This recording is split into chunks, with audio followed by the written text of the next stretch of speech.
ദൈവസ്നേഹമേ ദൈവസ്നേഹമേ അതിനുള്ളകലമുയരമാഴമപ്രമേയമേ അതിനുള്ളകലമുയരമാഴമപ്രമേയമേ പാപക്കുഴിയിലാണ്ടുപോയ നരനുമോചനം പ്രാപിപ്പതിനിതിൻ്റെ ആഴമാണു കാരണം.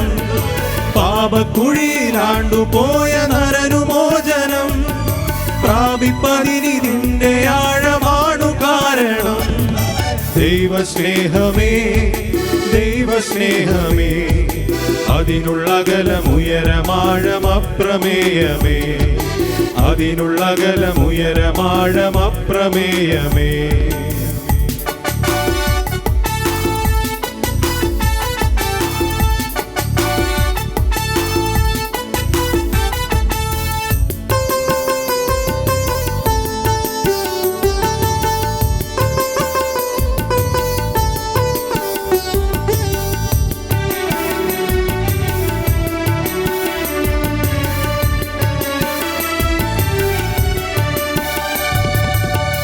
അനുസരിച്ചിടാതെ ആജ്ഞയവഗണിച്ചതാ മനുജനോടു കരുണ കാണിച്ചതിനു കാരണം.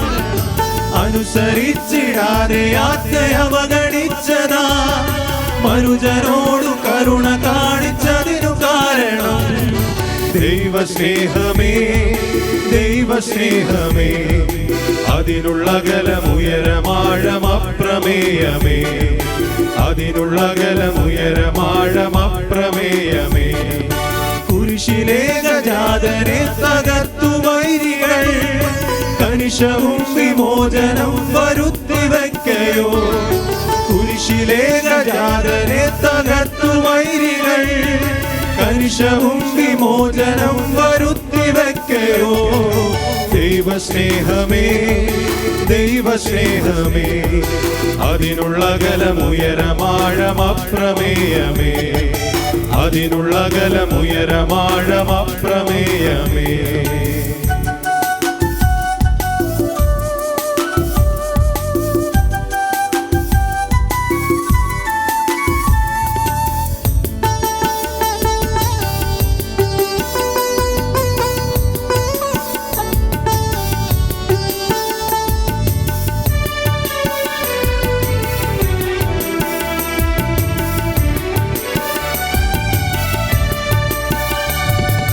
അഴുകിനാറും ശവസമാനരായ പാപികൾ കഴകു നൽകി അഴിവില്ലാത്ത സ്ഥിതിയിലാക്കിടും.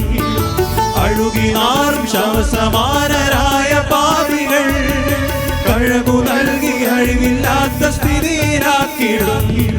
ദൈവസ്നേഹമേ ദൈവസ്നേഹമേ അതിനുള്ളകലമുയരമാഴമപ്രമേയമേ അതിനുള്ളകലമുയരമാഴമപ്രമേയമേ സ്വർഗമതിലുള്ള അനുഗ്രഹങ്ങൾ ആഗ്രഹിക്കുവാൻ യോഗ്യരല്ല എങ്കിലും നരർക്കദേകിയ.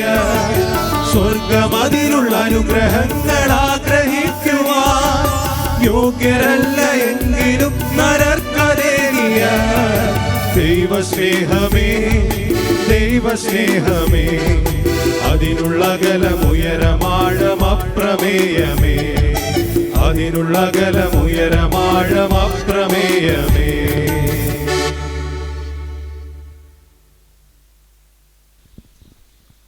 ഒരുപാട് വർഷങ്ങൾക്ക് മുമ്പ് ഞാൻ സ്കൂളിൽ പഠിക്കുന്ന കാലത്താണെന്ന് തോന്നുന്നു ഞാൻ വായിച്ച ഒരു പുസ്തകത്തിലെ വരികൾ ഞാൻ ഓർക്കുകയാണ്.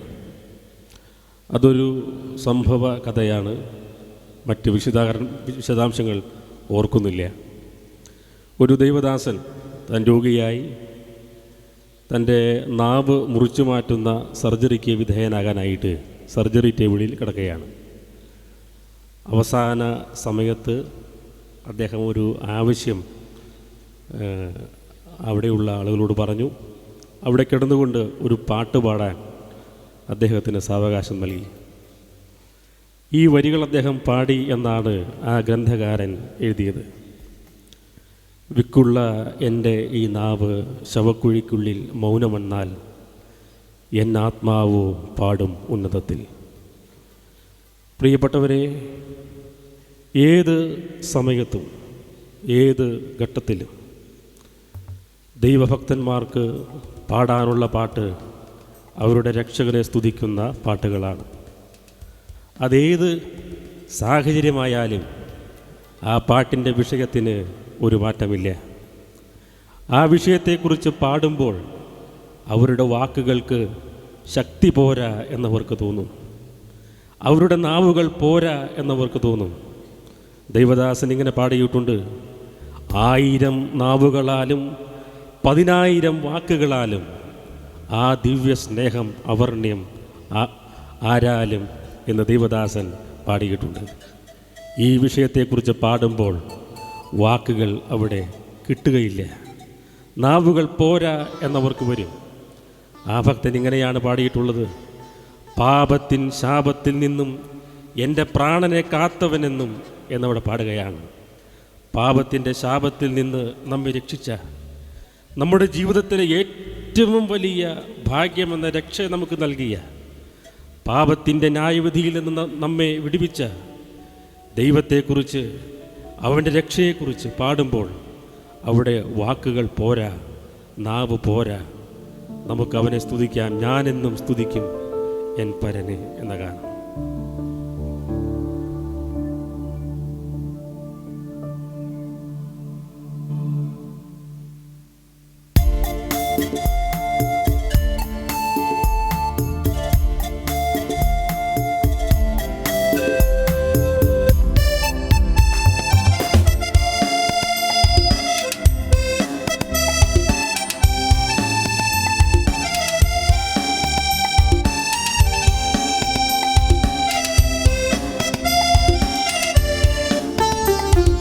ഞാനെന്നും സ്തുതിക്കും എൻ പരനെ തിരുമനുസുതനെ, ആനന്ദഗാനങ്ങൾ പാടി പുകഴ്ത്തി ഞാനെന്നും സ്തുതിക്കും.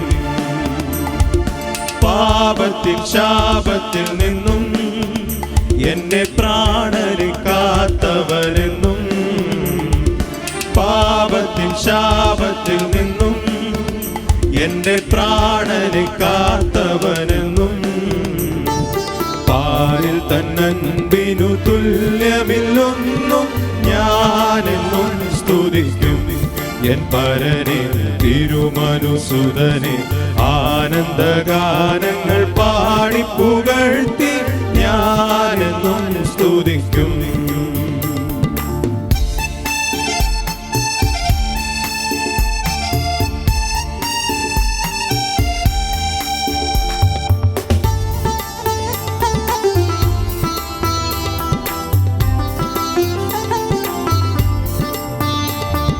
നൽകിയവൻ രക്ഷാദാനം, തന്നിൽ കണ്ടു ഞാൻ ദൈവിക ജ്ഞാനം. നൽകിയവൻ രക്ഷാദാനം, തന്നിൽ കണ്ടു ഞാൻ ദൈവിക ജ്ഞാനം.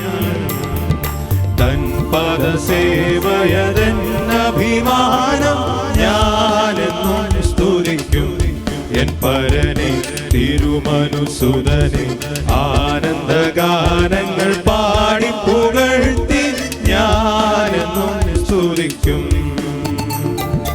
തൻ തിരുസന്നിധൗവിടേ എന്റെ ഖിന്നത തീരുനിരാണേ, തൻ തിരുസന്നിധൗവിടേ എന്റെ ഖിന്നത തീരുനിരാണേ. മൊഴിയൻ നെഞ്ചിൽ തൂകുന്ന തേനെ ഞാനെന്നും സ്തുതിക്കും എൻ പരനെ തിരുമനുസുതനെ, ആനന്ദഗാനങ്ങൾ പാടി പുകഴ്ത്തി ഞാൻ സ്തുതിക്കും.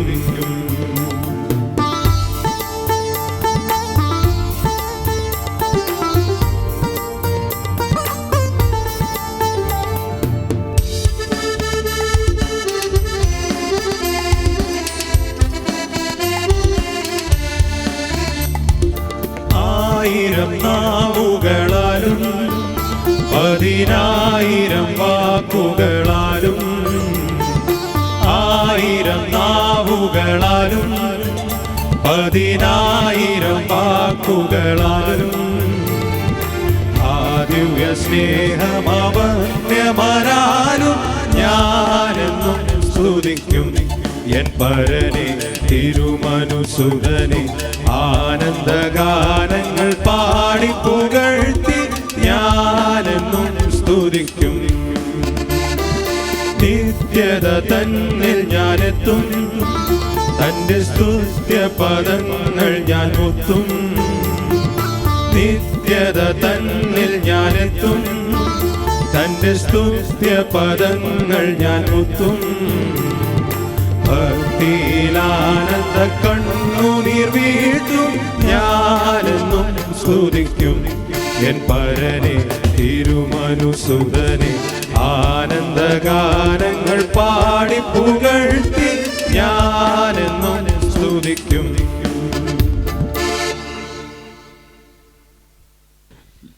ലോകം കണ്ടിട്ടുള്ള ഏറ്റവും വലിയ വിളംബരം അത് സുവിശേഷത്തിൻ്റെ വിളംബരമാണ്. 2000 വർഷങ്ങളായി ലോകമെങ്ങും മുഴങ്ങുന്ന വിളംബരമാണ് സുവിശേഷത്തിൻ്റെ വിളംബരം. എന്നാൽ ഈ സുവിശേഷത്തിന് ഈ ലോകത്തെ കാണിക്കാൻ വർണ്ണശബളമായ കാഴ്ചകളൊന്നുമില്ല, മഹാനിർമ്മിതികൾ ഒന്നുമില്ല. സുവിശേഷത്തിൻ്റെ വിളംബരത്തിൽ കാണിക്കാനാകെയുള്ളത് ക്രൂശിക്കപ്പെട്ട ക്രിസ്തുവിനെ മാത്രമാണ്. ക്രൂശിക്കപ്പെട്ട ക്രിസ്തുവിനെ, കാൽവറിയിൽ മരിച്ച ക്രിസ്തുവിനെ, ദൈവം മനുഷ്യനായി വന്ന് ക്രൂശന്മേൽ ശാപകരമായ മരണമനുഭവിച്ച ക്രിസ്തുവിനെ നാം ഇങ്ങനെ പാടാറുണ്ട്. കണ്ടാലും കാൽവറിയിൽ കുരിശിൽ ശിരസതും ചാഞ്ഞുപരൻ, കണ്ടിടുക പ്രിയനെ നിനക്കായി തൂങ്ങിടുന്നു 3 ആണികളിൽ. ക്രിസ്തുവിനെക്കുറിച്ചാണ് നമുക്ക് പറയാനുള്ളത്, ക്രൂശിനെക്കുറിച്ചാണ് നമുക്ക് പറയാനുള്ളത്. അതിൽ വലിയ വിടുതലുണ്ട്, അതിൽ പാപമോചനമുണ്ട്, അതിൽ വീണ്ടെടുപ്പുണ്ട്. പാപങ്ങളുടെ കറപുരണ്ട ജീവിതത്തെ മുഴുവനും മാറ്റിക്കൊണ്ട് ഒരു പുതിയ തുടക്കത്തിനുള്ള ദൈവശക്തി അവിടെ വ്യാപരിക്കുന്നുണ്ട്. നമ്മുടെ വിഷയം അത് ക്രൂശാണ്. ക്രൂശിനെ വർണ്ണിക്കുന്ന അനുഗ്രഹീതമായ കഷ്ടാനുഭവ ഗാനം നമുക്ക് പാടാം.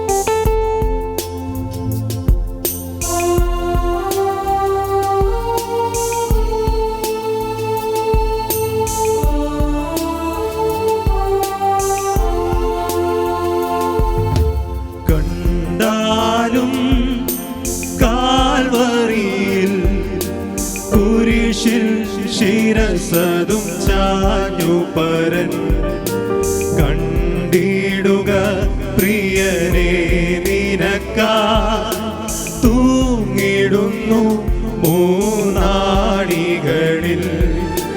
കണ്ടിടുക പ്രിയനെ നിനക്കായി തൂങ്ങിടുന്നു 3 ആണികളിൽ.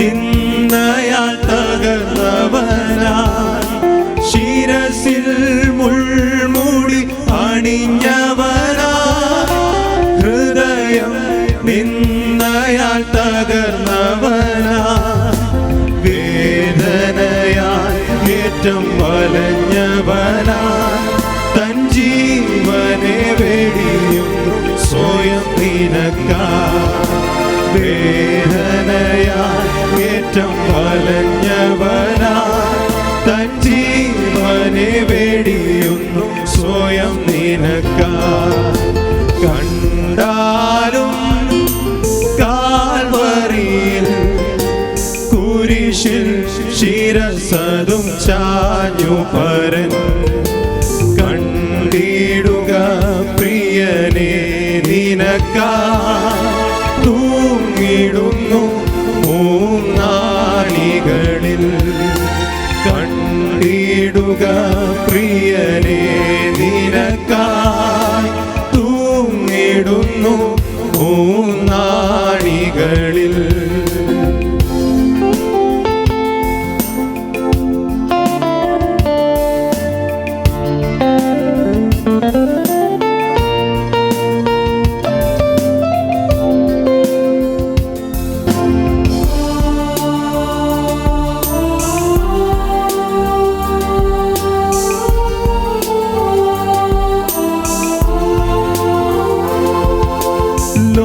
ലോകസ്ഥാപനം മുതൽ അറുക്കപ്പെട്ട കളങ്കമില്ല ദൈവ കുഞ്ഞാടിത ലോകസ്ഥാപനം മുതൽ അറുക്കപ്പെട്ട കളങ്കമില്ല ദൈവ കുഞ്ഞാടിത ലോകത്തിൻ പാപങ്ങൾ ചുമന്നുകൊണ്ട് വാനിലും ഭൂവിലും മധ്യേ തൂങ്ങിടുന്നു ലോകത്തിൻ പാപങ്ങൾ ചുമന്നുകൊണ്ട് വാനിലും ഭൂവിലും മധ്യേ തൂങ്ങിടുന്നു കണ്ടാലും കാൽവരിയിൽ കുരിശിൽ ശിരസതും ചാഞ്ഞു പരൻ കണ്ടിടുക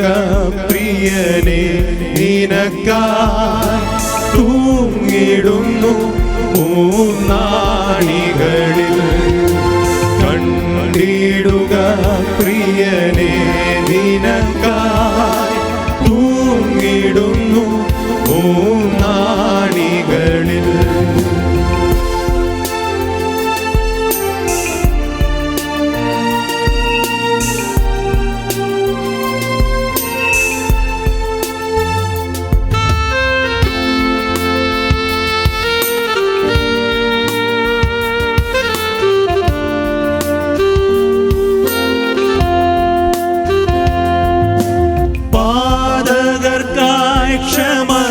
ക്ഷമയാചിച്ചവൻ പാതകലോകം വെടിഞ്ഞിടുമ്പോൾ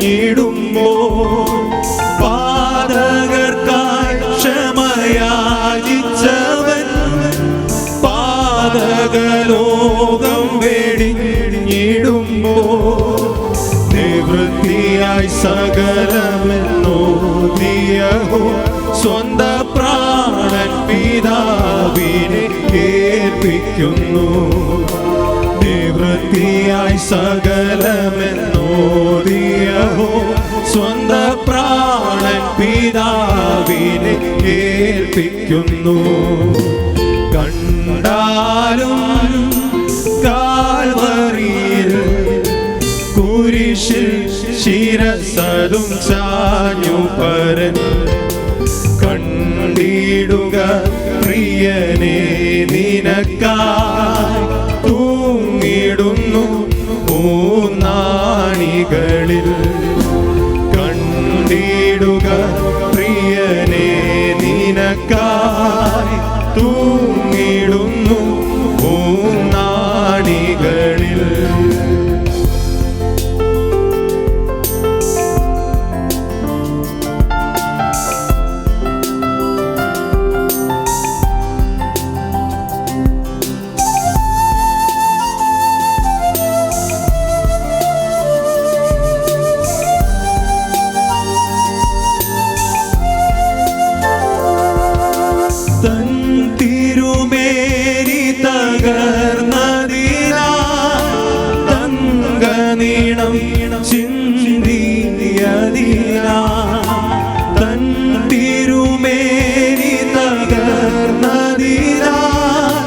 തങ്കനീളം ചിന്തിയതിനാ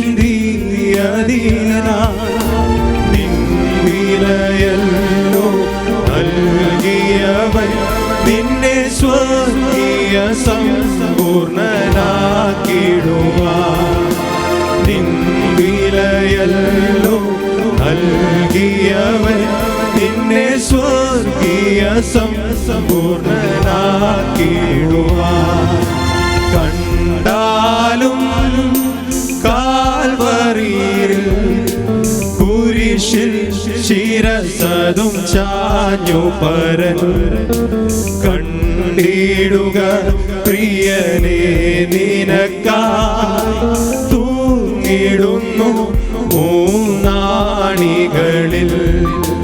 കണ്ടിടുക പ്രിയനേ നിനക്കായി തൂങ്ങിടുന്നു മൂന്നാണികളിൽ. ക്രിസ്തുവിൻ്റെ നാമം ഈ ലോകത്തിൽ ഒരുപാട് ആദരിക്കപ്പെടുന്ന ഒരു നാമമല്ലേ. അത് പരിഹാസം അനുഭവിക്കേണ്ടി വരുന്ന നാമമാണ്. അനേകർ ജയിലുകളിലേക്ക് പോയത് ഈ നാമത്തിൻ്റെ പേരിലാണ്. അനേകർ ഒറ്റപ്പെടുത്തപ്പെട്ടത് ഈ നാമത്തിൻ്റെ പേരിലാണ്. അനേകർക്ക് അർഹമായത് പലതും നഷ്ടപ്പെട്ടത് ഈ നാമത്തിൻ്റെ പേരിലാണ്. പക്ഷേ ലോകത്തിന് അത് വിലയില്ലാത്തതുപോലെയാണെങ്കിലും ഒരു ദൈവവൈതലിന് അത് ഏറ്റവും പ്രിയപ്പെട്ട നാമമാണ്. അവർക്കത് ഇമ്പമായ നാമമാണ്. കാരണം അവരുടെ ജീവിതത്തിൽ ആ നാമം മൂലം അവർ അനുഭവിച്ച വലിയ ഒരു വീണ്ടെടുപ്പിൻ്റെ കഥ അവർക്ക് പറയാനുണ്ട്. അവർക്കറിയാം, ഇന്ന് ഈ ലോകം പരിഹസിക്കുന്നുവെങ്കിലും, ഇന്ന് ഈ ലോകം തള്ളുന്നുവെങ്കിലും, എല്ലാ മുഴങ്കാലും ഈ നാമത്തിൻ്റെ മുൻപാകെ മടങ്ങുന്ന ഒരു ദിവസമുണ്ട്. ഈ നാമം ഏറ്റവും ഉന്നതമാണെന്ന് വെളിപ്പെടാൻ പോകുന്ന ഒരു ദിവസമുണ്ട്. ഈ നാമത്തെ രുചിച്ചറിഞ്ഞ ദൈവമക്കളായ നമുക്കെല്ലാവർക്കും എഴുന്നേറ്റ് നിന്ന് ആ ഗാനം ആലപിക്കാം. ശ്രീയേശുനാമം അതിശയനാമം, ഏഴ് എനിക്ക് ഇമ്പനാമം.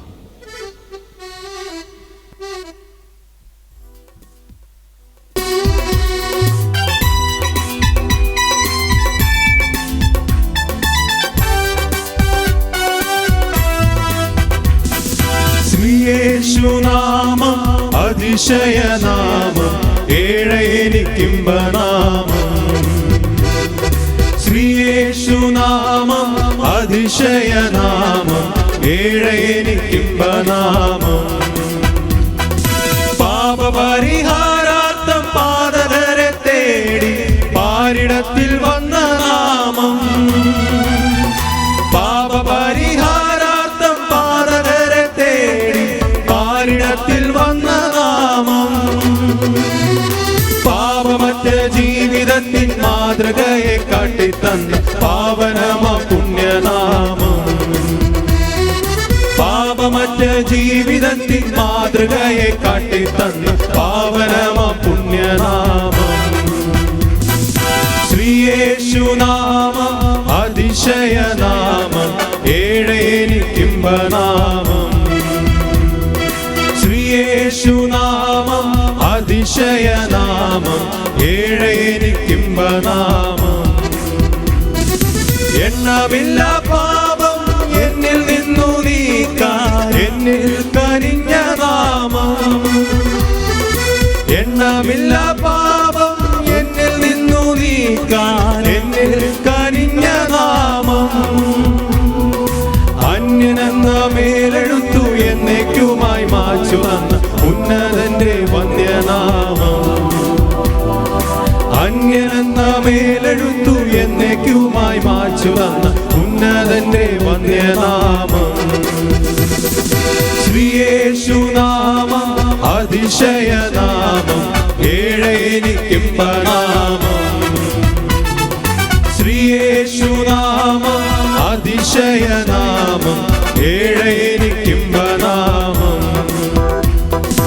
എല്ലാ നാമത്തിലും മേലായ നാമം ഭക്തർ ജനം വാഴ്ത്തും വാഴ്ത്തും നാമം, എല്ലാ നാമത്തിലും മേലായ നാമം, ഭക്തർ ജനം വാഴ്ത്തും നാമം.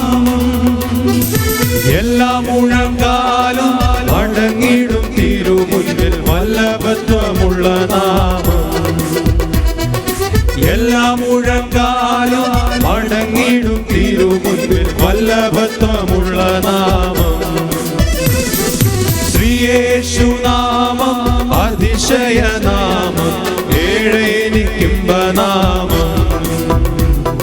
ശ്രീയേശുനാമം അതിശയനാമം, ഏഴെനിക്കിമ്പനാമം.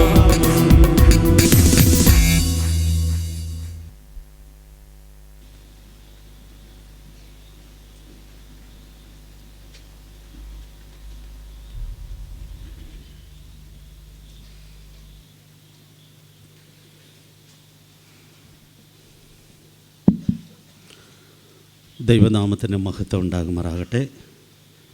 ഈ ദേശത്ത് നമ്മുടെ കർത്താവിൻ്റെ നാമത്തെ ഉയർത്തുവാൻ സ്വർഗ്ഗത്തിലെ ദൈവം അനുവദിച്ച ഈ മനോഹരമായ ദിവസത്തെ ഓർത്ത് ഞാൻ സന്തോഷിക്കുന്നു, ദൈവത്തെ സ്തുതിക്കുന്നു. ഞാൻ ഓർക്കുകയായിരുന്നു, ഞാനിവിടുന്ന് ഒത്തിരി ദൂരെ ജനിച്ചു വളർന്ന ആളല്ല, ഐരാവരത്ത് ജനിച്ചു വളർന്ന ആളാണ്. എങ്കിലും ഈ സ്ഥലത്ത് 2 വർഷങ്ങൾക്ക് മുമ്പ് ആദ്യമായിട്ടാണ് വരുവാനിടയായിട്ട് തീർന്നത്. അതിനൊരു കാരണമുണ്ടായി. ഞങ്ങളുടെ പ്രിയ സഹോദരൻ ഗെയ്സൻ ഇവിടെ താമസം ആരംഭിച്ചു. ആ ബന്ധത്തിൽ ഇവിടെ വരാനും ഈ അടുത്തുള്ള വീടുകളിലൊക്കെ പോകാനും യേശുക്രിസ്തുവിൻ്റെ സുവിശേഷത്തിൻ്റെ സാക്ഷ്യം വഹിക്കുവാനും കർത്താവ് സാവകാശം നൽകി. രാമമംഗല സഭയുടെ ചുമതലയിൽ ആ ശുശ്രൂഷ നിവർത്തിക്കപ്പെടുവാൻ ഇടയായിട്ട് തീർന്നു. അതോർത്ത് എല്ലാ നന്ദിയോടും കൂടെ ദൈവത്തെ സ്തുതിക്കുന്നു. ഇന്ന് രാത്രിയിൽ രാമമംഗലത്തുള്ള സഭയുടെ ചുമതലയിലാണ് യോഗ ഇവിടെ ക്രമീകരിക്കപ്പെടുവാൻ ഇടയായിട്ട് തീർന്നിട്ടുള്ളത്. കടന്നു വന്ന എല്ലാവരോടും കർത്താവിൻ്റെ നാമത്തിലുള്ള നന്ദി പ്രകാശിപ്പിക്കുകയാണ്. ഇന്ന് രാത്രി നമ്മോട് വചനം പറയുന്നത് കർത്താവിൻ്റെ വിലയേറിയ ദാസൻ അജോയ് തോമസാണ്. കർത്താവിൻ്റെ ദാസനെ മിക്കവാറും പേർക്ക് പരിചയമുണ്ട്. ഇന്ന് രാത്രി നമുക്ക് ആവശ്യമായ ദൈവിക ആലോചന കർത്താവിൻ്റെ ദാസൻ്റെ പക്കൽ ഫലമേൽപ്പിക്കപ്പെട്ടിട്ടുണ്ട്. അത് നമുക്കെല്ലാവർക്കും അനുഗ്രഹമായി തീരത്തക്കവണ്ണം പറയുവാൻ ദൈവകൃപ നൽകുമാറാകട്ടെ. തുടർന്നുള്ള ശുശ്രൂഷകളുടെ സൗകര്യാർത്ഥം ഞാൻ പേര് വിളിക്കുന്ന സഹോദരന്മാർ ഈ സ്റ്റേജിലേക്ക് കടന്നിരിക്കണം എന്ന് താല്പര്യപ്പെടുന്നു. Ajoy Mathew, Thomas K Joseph, Shaji AC, TK Paulose, AM Prasad, ഈ പ്രിയ സഹോദരന്മാർക്ക് ഈ സ്റ്റേജിലേക്ക് വന്നിരുന്ന് സഹകരിക്കണം എന്ന് താല്പര്യപ്പെടുകയാണ്. കർത്താവ് നമ്മെ എല്ലാവരെയും സഹായിക്കട്ടെ. ഈ രാത്രിയിൽ നമുക്ക് ആവശ്യമായ ദൈവകൃപ സമൃദ്ധിയായിട്ട് നൽകപ്പെടുവാൻ ഇടയായിട്ട് തീരട്ടെ. ഞാൻ ആദ്യം പറഞ്ഞ പോലെ ചുരുക്കം ചില സീറ്റുകൾ ഈ മുമ്പിൽ ഉണ്ട്. അതുകൊണ്ട് ആ സീറ്റുകൾ ഒന്ന് പ്രയോജനപ്പെടുത്തണം എന്ന് സ്നേഹത്തോടു കൂടി ഓർപ്പിക്കുകയാണ്. കർത്താവ് നമ്മെ എല്ലാവരെയും സഹായിക്കട്ടെ. കർത്താവിൻ്റെ വിലയേറിയ നാമം വാഴ്ത്തപ്പെടുമാറാകട്ടെ. ഈ യോഗത്തിൻ്റെ അനുഗ്രഹത്തിനായിട്ടിപ്പോൾ 2 സഹോദരന്മാർ പ്രാർത്ഥിക്കുന്നതാണ്.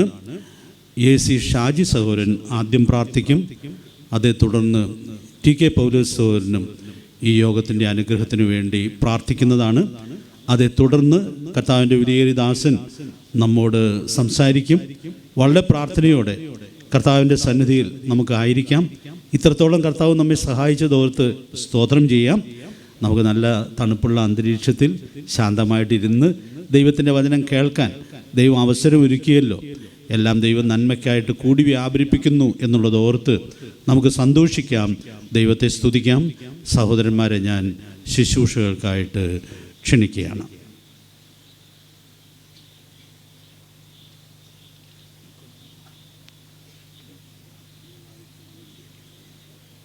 നമുക്ക് പ്രാർത്ഥിക്കാം.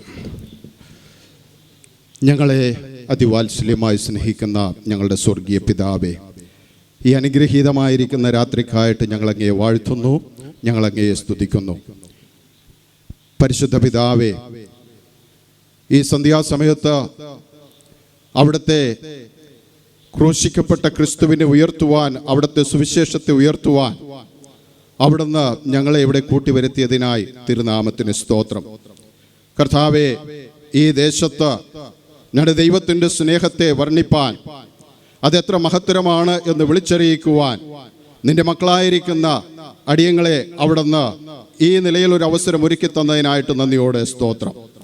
വിശേഷാൽ കർത്താവെ, അവിടുത്തെ വചനവുമായി അവിടുത്തെ ദാസനെ അവിടുന്ന് ഞങ്ങളുടെ മധ്യത്തിലേക്ക് കൂട്ടിവരുത്തിയതിനായിട്ട് നന്ദിയോടെ സ്തോത്രം. അവിടുത്തെ ദാസനെ അവിടുത്തെ പരിശുദ്ധ കരങ്ങളിൽ ഭരമേൽപ്പിക്കുന്നു. അവിടുന്ന് അവിടുത്തെ പരിശുദ്ധാത്മാവിനാൽ നിറയ്ക്കുകയും ശക്തിയോടെ ക്രൂശിക്കപ്പെട്ട ക്രിസ്തുവിനെ ഈ ജനത്തിന്റെ മുൻപാകെ വരച്ചു കാണിക്കുവാൻ, ഈ ദേശവാസികളുടെ മുമ്പാകെ വരച്ചു കാണിക്കുവാൻ നിന്റെ ദാസനെ അവിടുന്ന് ശക്തീകരിക്കുകയും ചെയ്യണമേ എന്ന് ഞങ്ങൾ അങ്ങയോട് പ്രാർത്ഥിക്കുന്നു. വചനം കേൾക്കുന്നവരുടെ ഹൃദയത്തോട് അവിടുത്തെ ആത്മാവ് സംവാദിക്കുകയും ചില ഹൃദയങ്ങൾ കർത്താവെ സുവിശേഷത്തിനായിട്ട് തുറക്കപ്പെടുവാൻ ഇന്ന് രാത്രിയിൽ അവിടെ ഇടയാക്കുകയും ചെയ്യണമേ എന്ന് ഞങ്ങൾ ഏക ഹൃദയത്തോടെ അവിടത്തോട് പ്രാർത്ഥിക്കുന്നു. പിതാവേ, ഇന്ന് സ്വർഗം സന്തോഷിക്കുന്ന ഒരു രാത്രിയാക്കി മാറുവാൻ ഇടയാക്കണം എന്ന് ഞങ്ങൾ അങ്ങയോട് പ്രാർത്ഥിക്കുന്നു. കർത്താവെ, ഞങ്ങൾ അറിയിക്കുന്ന വചനം അത് വ്യർത്ഥമായി തീരുവാൻ ഇടയാകാതെ വണ്ണം ചില ആത്മാക്കളെങ്കിലും വാസ്തവമായി സ്വർഗത്തിലെ ദൈവത്തിന്റെ സ്നേഹത്തെ തിരിച്ചറിയുവാൻ, അവിടെ ഹൃദയം രൂപാന്തരപ്പെടുവാൻ, പാപ വഴികളെ വിട്ട് ജീവനുള്ള സത്യദൈവത്തിലേക്ക് തിരിയുവാൻ ഇന്ന് രാത്രി അവിടെ ഇടയാക്കണം എന്ന് ഞങ്ങൾ അങ്ങയോട് പ്രാർത്ഥിക്കുന്നു. അതിനായി അവിടുത്തെ കരങ്ങളിൽ അവിടുത്തെ ദാസനെ എടുത്തുപയോഗിക്കണമേ എന്ന് ഞങ്ങൾ അങ്ങയോട് പ്രാർത്ഥിക്കുന്നു. കർത്താവേ, ഇത്രയും സമയം ഗാനങ്ങളിലൂടെ അങ്ങയെ മഹത്വപ്പെടുത്തുവാൻ അവിടുന്ന് ഞങ്ങൾക്ക് ഇടയാക്കിയല്ലോ. പ്രിയ സഹോദരങ്ങളെ, അതിനായി അവിടുന്ന് ശക്തീകരിച്ചതിനായി നന്ദിയോടെ സ്തോത്രം. തുടർന്നുള്ള സമയങ്ങളെയും അവിടുന്ന് ഞങ്ങൾക്ക് അനുഗ്രഹിച്ച് തന്നിരിക്കിയാൽ തിരുനാമത്തിന് സ്തോത്രം. ഇത് മുഖാന്തരം കർത്താവേ, വരുന്ന നാളുകളിൽ നിലനിൽക്കുന്ന ചില ഫലങ്ങൾ കാണപ്പെടുവാൻ സ്വർഗത്തിലെ ദൈവം സകല അനുഗ്രഹങ്ങളും ഈ യോഗത്തിന്റെ മേൽ ചൊരിയുമാറാകണം എന്ന് ഞങ്ങൾ അങ്ങയോട് പ്രാർത്ഥിക്കാൻ. ഇതിന്റെ പിന്നിൽ അധ്വാനിക്കുന്ന എല്ലാ പ്രിയപ്പെട്ടവരെയും ഈ രാത്രിയിൽ ഞങ്ങൾ അവിടുത്തെ കരങ്ങളിൽ ഭരമേൽപ്പിച്ച് പ്രാർത്ഥിക്കുന്നു. പ്രാർത്ഥന അവിടുന്ന് കേട്ടിരിക്കിയാൽ സ്തോത്രം. മഹത്വം തിരുമേനിക്ക് തരുന്നു. ഞങ്ങളുടെ രക്ഷിതാവും അങ്ങയുടെ പ്രിയപുത്രനുമായ യേശു ക്രിസ്തുവിന്റെ പരിശുദ്ധ നാമത്തിൽ തന്നെ ആമേൻ.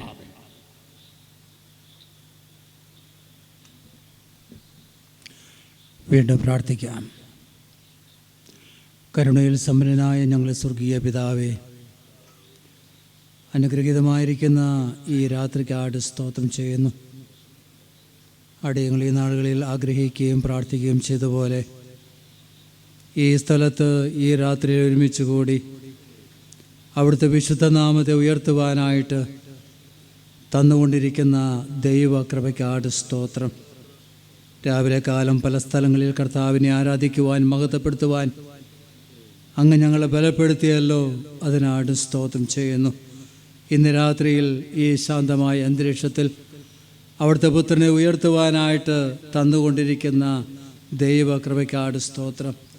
കാലാവസ്ഥയുടെ പ്രാതികൂല്യം ഉണ്ടാകാമായിരുന്നെങ്കിലും അതിശയകരമായിരിക്കുന്ന ആശ്വാസം തന്ന് ഞങ്ങളെ സഹായിച്ചിരിക്കയാൽ ഞങ്ങൾ നിന്നെ സ്തുതിക്കുന്നു. തുടർന്നും ആ നിലയിൽ തന്നെ നൽകണമേ എന്ന് ഞങ്ങൾ പ്രാർത്ഥിക്കുന്നു. അനുഗ്രഹീതമായ ഗാനങ്ങൾ ആലപിക്കുവാൻ പ്രിയ കുഞ്ഞുങ്ങളെ അങ്ങോട്ട് ബലപ്പെടുത്തിയാനാട് സ്തോത്രം. കർത്താവ് സഹായിക്കണമേ. വേണ്ട കൃപകൾ തുടർന്നും പ്രിയ മക്കൾക്കും നൽകണമേ എന്ന് ഞങ്ങൾ അപേക്ഷിക്കുന്നു, ഞങ്ങൾ പ്രാർത്ഥിക്കുന്നു. ലൈറ്റ്, സൗണ്ട്, ഇതര കാര്യങ്ങൾ ഭംഗിയായി പ്രവർത്തിപ്പാനായിട്ട് ഇതുവരെ സഹായിച്ചല്ലോ. തുടർന്നും ആ ബന്ധത്തിലും ദൈവകൃപ ഞങ്ങൾക്ക് ആവശ്യമാണ്. ഞങ്ങൾ പ്രാർത്ഥിക്കുന്നു, സഹായിക്കണമേ. പല സ്ഥലങ്ങളിൽ നിന്ന് കടന്നു വന്നിരിക്കുന്ന പ്രിയപ്പെട്ടവർക്കാട് സ്തോത്രം. അവരോരോരുത്തരെയും അവിടുന്ന് വ്യക്തിപരമായിട്ട് അറിയുന്നല്ലോ. അവരുടെ പ്രശ്നങ്ങളെ അവിടുന്ന് അറിയുന്നല്ലോ. അവരുടെ ആവശ്യങ്ങളെ അവിടുന്ന് അറിയുന്നല്ലോ. ഇന്ന് രാത്രിയിൽ തിരുസന്നിധിയിലിരിക്കുവാനായിട്ട് ഇടയായിത്തീർന്നത് ആവശ്യങ്ങൾ നിവർത്തിക്കപ്പെട്ട് സമാധാനത്തോടെ ഇവിടെ നിന്ന് എഴുന്നേറ്റ് പോകാൻ കാരണമാക്കി തീർക്കണമേ എന്ന് ഞങ്ങൾ പ്രാർത്ഥിക്കുന്നു. തുടർന്ന് ഞങ്ങൾ മാറ്റമില്ലാത്ത തിരുവെഴുത്തുകളുടെ മുമ്പാകെ ഇരിക്കട്ടെ. കർത്താവ് ഞങ്ങളെ സഹായിക്കണമേ. ഞങ്ങളുടെ ആത്മീയമായ ആവശ്യം അവിടെ നിന്നാണ് നന്നായിട്ട് അറിയുന്നത്. കർത്താവ് സഹായിക്കണം. വചനം പറയുന്ന അവിടുത്തെ പ്രിയ ഭൃത്യനിലൂടെ ഞങ്ങൾക്ക് ഓരോരുത്തർക്കും ആവശ്യമായ സന്ദേശം ഇന്ന് രാത്രി കേൾപ്പിക്കുവാൻ പ്രസാദിക്കണം, പ്രാർത്ഥിക്കുന്നു. വിശേഷാൽ പാപത്തെക്കുറിച്ചും നീതിയെക്കുറിച്ചും ന്യായവിധിയെക്കുറിച്ചും ബോധം വരുത്തുന്ന അവിടുത്തെ ആത്മാവ് ശക്തമായി ഇന്ന് രാത്രികാലം വ്യാപരിക്കണമേ എന്ന് ഞങ്ങൾ പ്രാർത്ഥിക്കുന്നു. അങ്ങേ രക്ഷിതാവും കർത്താവുമായി സ്വീകരിക്കാത്ത ആരെങ്കിലും ഈ ശബ്ദവീജികൾ കേൾക്കുവാനായിട്ടിടയായിത്തീരുന്നെങ്കിൽ അവരുടെ രക്ഷാദിനമായി ഈ ദിനത്തെ മാറ്റുവാൻ സ്വർഗം പ്രസാദിക്കണമേ എന്ന് ഞങ്ങൾ അപേക്ഷിക്കുന്നു, ഞങ്ങൾ പ്രാർത്ഥിക്കുന്നു. ഇതുവരെ ലഭിച്ച ദൈവകൃപയ്ക്കാട് സ്തോത്രം. നിന്റെ ദാസനെ വചനം പറയാൻ ബലപ്പെടുത്തണമേ. എല്ലാവിധമായ അനുഗ്രഹങ്ങളാൽ ഞങ്ങൾ എല്ലാവരെയും നിറയ്ക്കണമേ. ഇവിടെ താമസിച്ച് വേല ചെയ്യുന്ന അവിടുത്തെ ദാസനെയും കുടുംബമായി രാമംഗലത്തിലുള്ള സഭയായി അനുഗ്രഹിച്ചു കൊള്ളണമേ. യേശു ക്രിസ്തു മൂലം പ്രാർത്ഥിക്കുന്നു, കേൾക്കണമേ സ്വർഗീയ പിതാവേ. ആമേൻ.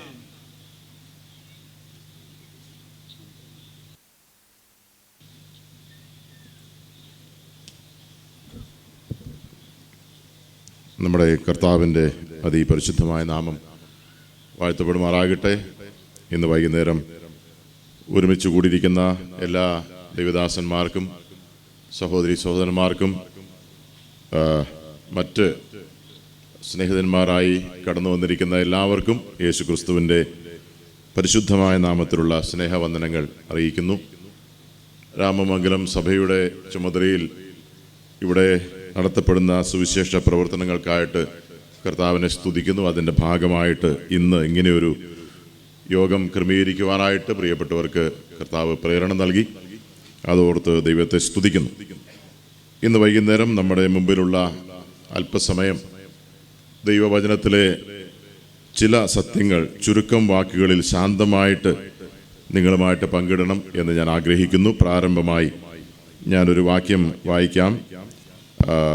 യോഹന്നാൻ്റെ 1-ാം ലേഖനം 1-ാം അധ്യായം, 1 യോഹന്നാൻ 1-ാം അധ്യായം അതിൻ്റെ 7-ാമത്തെ വാക്യം പ്രാരംഭമായി വായിച്ചു കേൾക്കാം. അവൻ വെളിച്ചത്തിൽ ഇരിക്കുന്നത് പോലെ നാം വെളിച്ചത്തിൽ നടക്കുന്നുവെങ്കിൽ നമുക്ക് തമ്മിൽ കൂട്ടായ്മയുണ്ട്. അവൻ്റെ പുത്രനായ യേശുവിൻ്റെ രക്തം സകല പാപവും പോക്കി നമ്മെ ശുദ്ധീകരിക്കുന്നു. മതി. നമുക്ക് വളരെ പരിചയമുള്ള ഒരു വേദഭാഗമാണ്. അവൻ്റെ പുത്രനായ യേശുവിൻ്റെ രക്തം സകല പാപവും പോക്കി നമ്മെ ശുദ്ധീകരിച്ചു എന്നല്ല, ശുദ്ധീകരിക്കും എന്നല്ല, ശുദ്ധീകരിക്കുന്നു എന്ന് പറഞ്ഞാൽ ആ പ്രവൃത്തി ഇന്നും ചെയ്തുകൊണ്ടിരിക്കുന്നു. മനുഷ്യൻ്റെ ഏറ്റവും വലിയ കാതലായ പ്രശ്നം അവൻ അശുദ്ധനാണ് എന്നുള്ളതാണ്. ഇവിടെ ഇരിക്കുന്ന നമുക്കെല്ലാവർക്കും പ്രശ്നങ്ങൾ പലതുമുണ്ട്. ചിലർ ശാരീരികമായിട്ട് രോഗങ്ങൾ അനുഭവിക്കുന്നവരാണ്. സാമ്പത്തികമായിട്ട് ഞെരുക്കം അനുഭവിക്കുന്ന ധാരാളം പേരുണ്ടായിരിക്കാം. മാനസികമായിട്ടുള്ള പിരിമുറുക്കങ്ങൾ നേരിടുന്നവരുണ്ടായിരിക്കാം. പല വിധത്തിലുള്ള സമ്മർദ്ദങ്ങളുടെ മധ്യത്തിൽ ജീവിക്കുന്ന ആളുകൾ ഉണ്ടായിരിക്കാം. എന്നാൽ വേദപുസ്തകം നമ്മോട് പറയുന്നത് മനുഷ്യൻ്റെ ഏറ്റവും വലിയ കാതലായ പ്രശ്നം അവൻ അശുദ്ധനാണെന്നുള്ളതാണ്. അശുദ്ധി. എപ്പോഴാണ് ഈ അശുദ്ധി ആരംഭിച്ചത്? മനുഷ്യൻ എങ്ങനെയാണ് അശുദ്ധനായി തീർന്നത്? എന്നു മുതലാണ് മനുഷ്യൻ അശുദ്ധനായി തീർന്നത്? ഇയ്യോബ് എന്ന് പറയുന്ന ഭക്തൻ അനേക ദൈവിക സത്യങ്ങളുടെ വെളിപ്പാടുകൾ ലഭിച്ച ഒരു ഭക്തനായിരുന്നു. ഇയ്യോബിന്റെ പുസ്തകം നാം വായിച്ചാൽ, ഇയ്യോബിന്റെ പുസ്തകം 14-ാം അധ്യായത്തിൽ ഇയ്യോബ് ചോദിക്കുന്ന ഒരു ചോദ്യമുണ്ട്. അശുദ്ധനിൽ നിന്ന് ജനിച്ച വിശുദ്ധനുണ്ടോ? എന്നിട്ട് അദ്ദേഹം തന്നെ ഉത്തരം പറയുക, ഒരുത്തനുമില്ല. ഒരു മനുഷ്യൻ അശുദ്ധനായി തീരുന്നത് എങ്ങനെയാ? അശുദ്ധനിൽ നിന്ന് ജനിക്കുന്നത് കൊണ്ടാ. അങ്ങനെയാണല്ലോ ഒരു ആടിൻ്റെ കുട്ടിയെ ആട്ടിൻകുട്ടി എന്ന് നാം പറയും. ഒരു ആനയുടെ കുട്ടി ആനക്കുട്ടിയാണ്, അല്ലെങ്കിൽ ആന തന്നെയാണ്.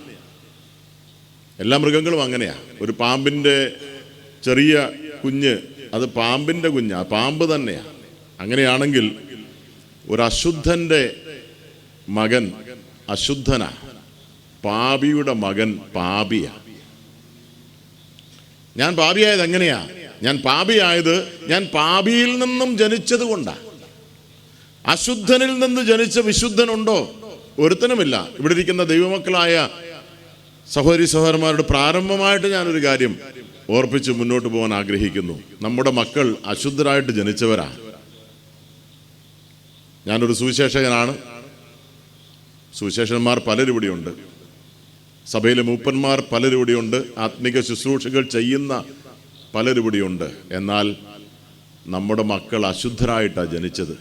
ഞാൻ അനേക വർഷങ്ങളായിട്ട് കർത്താവിനെ സേവിക്കുന്നവനാണെങ്കിൽ പോലും എൻ്റെ മകൻ ജനിച്ചത് അശുദ്ധനായിട്ടാണ്. കാരണം അശുദ്ധനിൽ നിന്ന് അവൻ ജനിച്ചത്. ആ പ്രശ്നം ആരംഭിച്ചത് എന്നിലല്ല, ആ പ്രശ്നം ആരംഭിച്ചത് ഏതനിലാണെന്ന് നമുക്കറിയാം. ആ പ്രശ്നം ആരംഭിച്ചത് ഒരു ഭാര്യയും ഒരു ഭർത്താവും ഭാര്യയും. ദൈവം അവരോട് പറഞ്ഞു, ഞാൻ വിലക്കിയിട്ടുള്ള ഈ ഫലം തിന്നുന്ന നാളിൽ നീ മരിക്കും. ആദമും ഹവ്വയും അത് ഭക്ഷിച്ചു. അന്ന് മരിച്ചോ എന്ന് ചോദിച്ചാൽ മരിച്ചില്ല, ശരീരം മരിച്ചില്ല.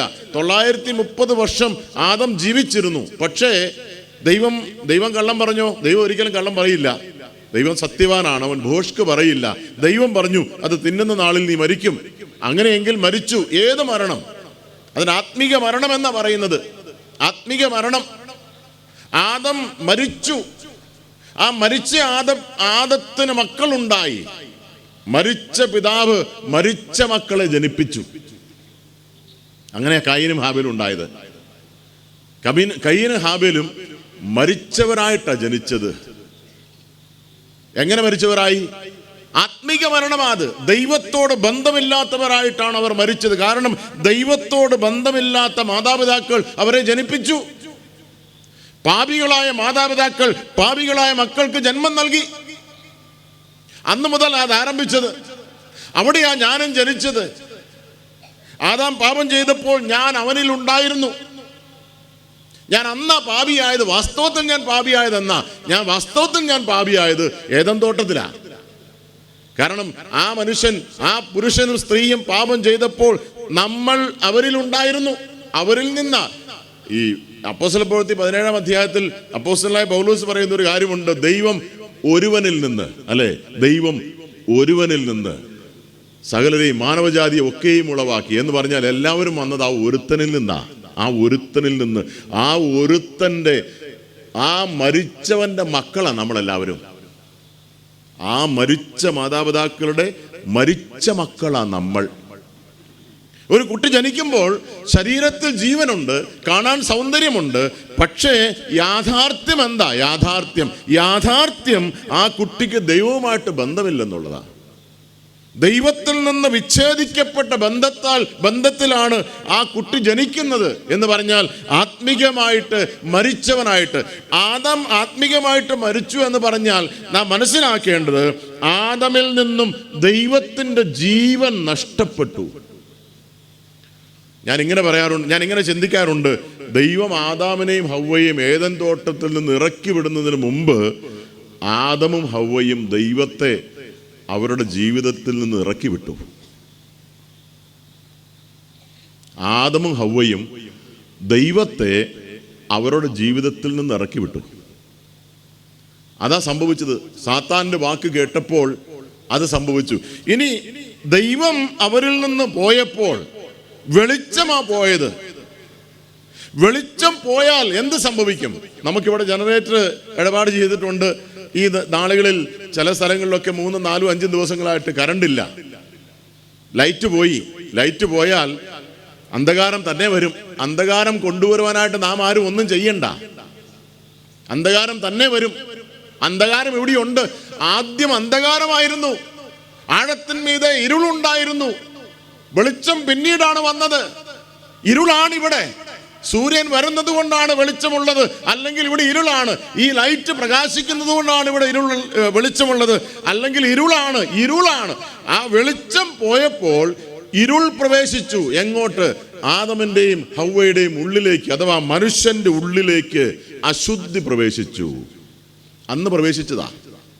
യേശുക്രിസ്തു പറഞ്ഞു, മനുഷ്യൻ ഭക്ഷിക്കുന്നതല്ല മനുഷ്യനെ അശുദ്ധനാക്കുന്നത്. പിന്നെ എന്താ അശുദ്ധനാക്കുന്നത്? അവൻ്റെ ഉള്ളിലുള്ളതാ അവനെ അശുദ്ധനാക്കുന്നത്. ഉള്ളിൽ നിന്ന്, ഹൃദയത്തിൽ നിന്ന് വായിലൂടെ വരുന്നതാണ് അവനെ അശുദ്ധനാക്കുന്നത്. വായിലൂടെ വരുന്നത് കൊണ്ടല്ല അശുദ്ധനാകുന്നത്, അവൻ്റെ ഉള്ളിൽ അതുണ്ട്. അവൻ്റെ ഉള്ളിൽ എപ്പോൾ മുതലാ ഉള്ളത്? ഒരു മനുഷ്യന്റെ ഉള്ളിൽ കർത്താവ് പറഞ്ഞു, ഒരു വലിയ ലിസ്റ്റ് അവിടെ കൊടുത്തിട്ടുണ്ട്. ദുഷ്ചിന്ത, വ്യഭിചാരം, കൊലപാതകം, അല്ലെ, ഒരു വലിയ ലിസ്റ്റാണ് കൊടുത്തിരിക്കുന്നത്. എന്നിട്ട് കർത്താവ് പറയാ, ഇതെല്ലാം അകത്താ ഉള്ളത്, ഹൃദയത്തിൽ. എന്നാ പ്രവേശിച്ചത് ഇതെല്ലാം ഹൃദയത്തിൽ? ജനിച്ചു കഴിഞ്ഞാണോ? അല്ല, ഇതുമായിട്ടാ വന്നത്. ഇതുമായിട്ടാണ് ജനിച്ചത്. ഒരു കുഞ്ഞു കുട്ടി ജനിക്കുമ്പോൾ ആ കുട്ടിയിൽ ഇതെല്ലാം ഉണ്ട്. ദുശ്ചിന്ത, വ്യഭിചാരം, വിടക്ക് കണ്ണ്, മോഷണം, ഇതെല്ലാം ആ കുട്ടിക്കകത്തുണ്ട്. എന്തുകൊണ്ട് കുട്ടി ഇതൊന്നും പ്രവർത്തിക്കുന്നില്ല? അത് പ്രവർത്തിക്കാനുള്ള കെൽപ്പ് ഇപ്പോൾ അതിനില്ല. അത് വളരുമ്പോൾ ഇത് തന്നെ വന്നോളും. കാരണം ഇത് അകത്തുള്ളതാ. ഇത് വന്നേ പറ്റൂ. ആ കുട്ടി മോഷ്ടിക്കും, ആ കുട്ടി കള്ളം പറയും, ആ കുട്ടി അരുതാത്ത കാര്യങ്ങളെല്ലാം ചെയ്യും. കാരണം അത് ചെയ്യാനുള്ള പ്രാപ്തിയുമായിട്ടാണ് ആ കുട്ടി ജനിച്ചത്. അശുദ്ധനായിട്ടാണ് ജനിച്ചത്. അശുദ്ധനിൽ നിന്ന് ജനിച്ച വിശുദ്ധനുണ്ടോ? ഒരുത്തനുമില്ല. എൻ്റെ ഏറ്റവും വലിയ പ്രശ്നം എന്താ?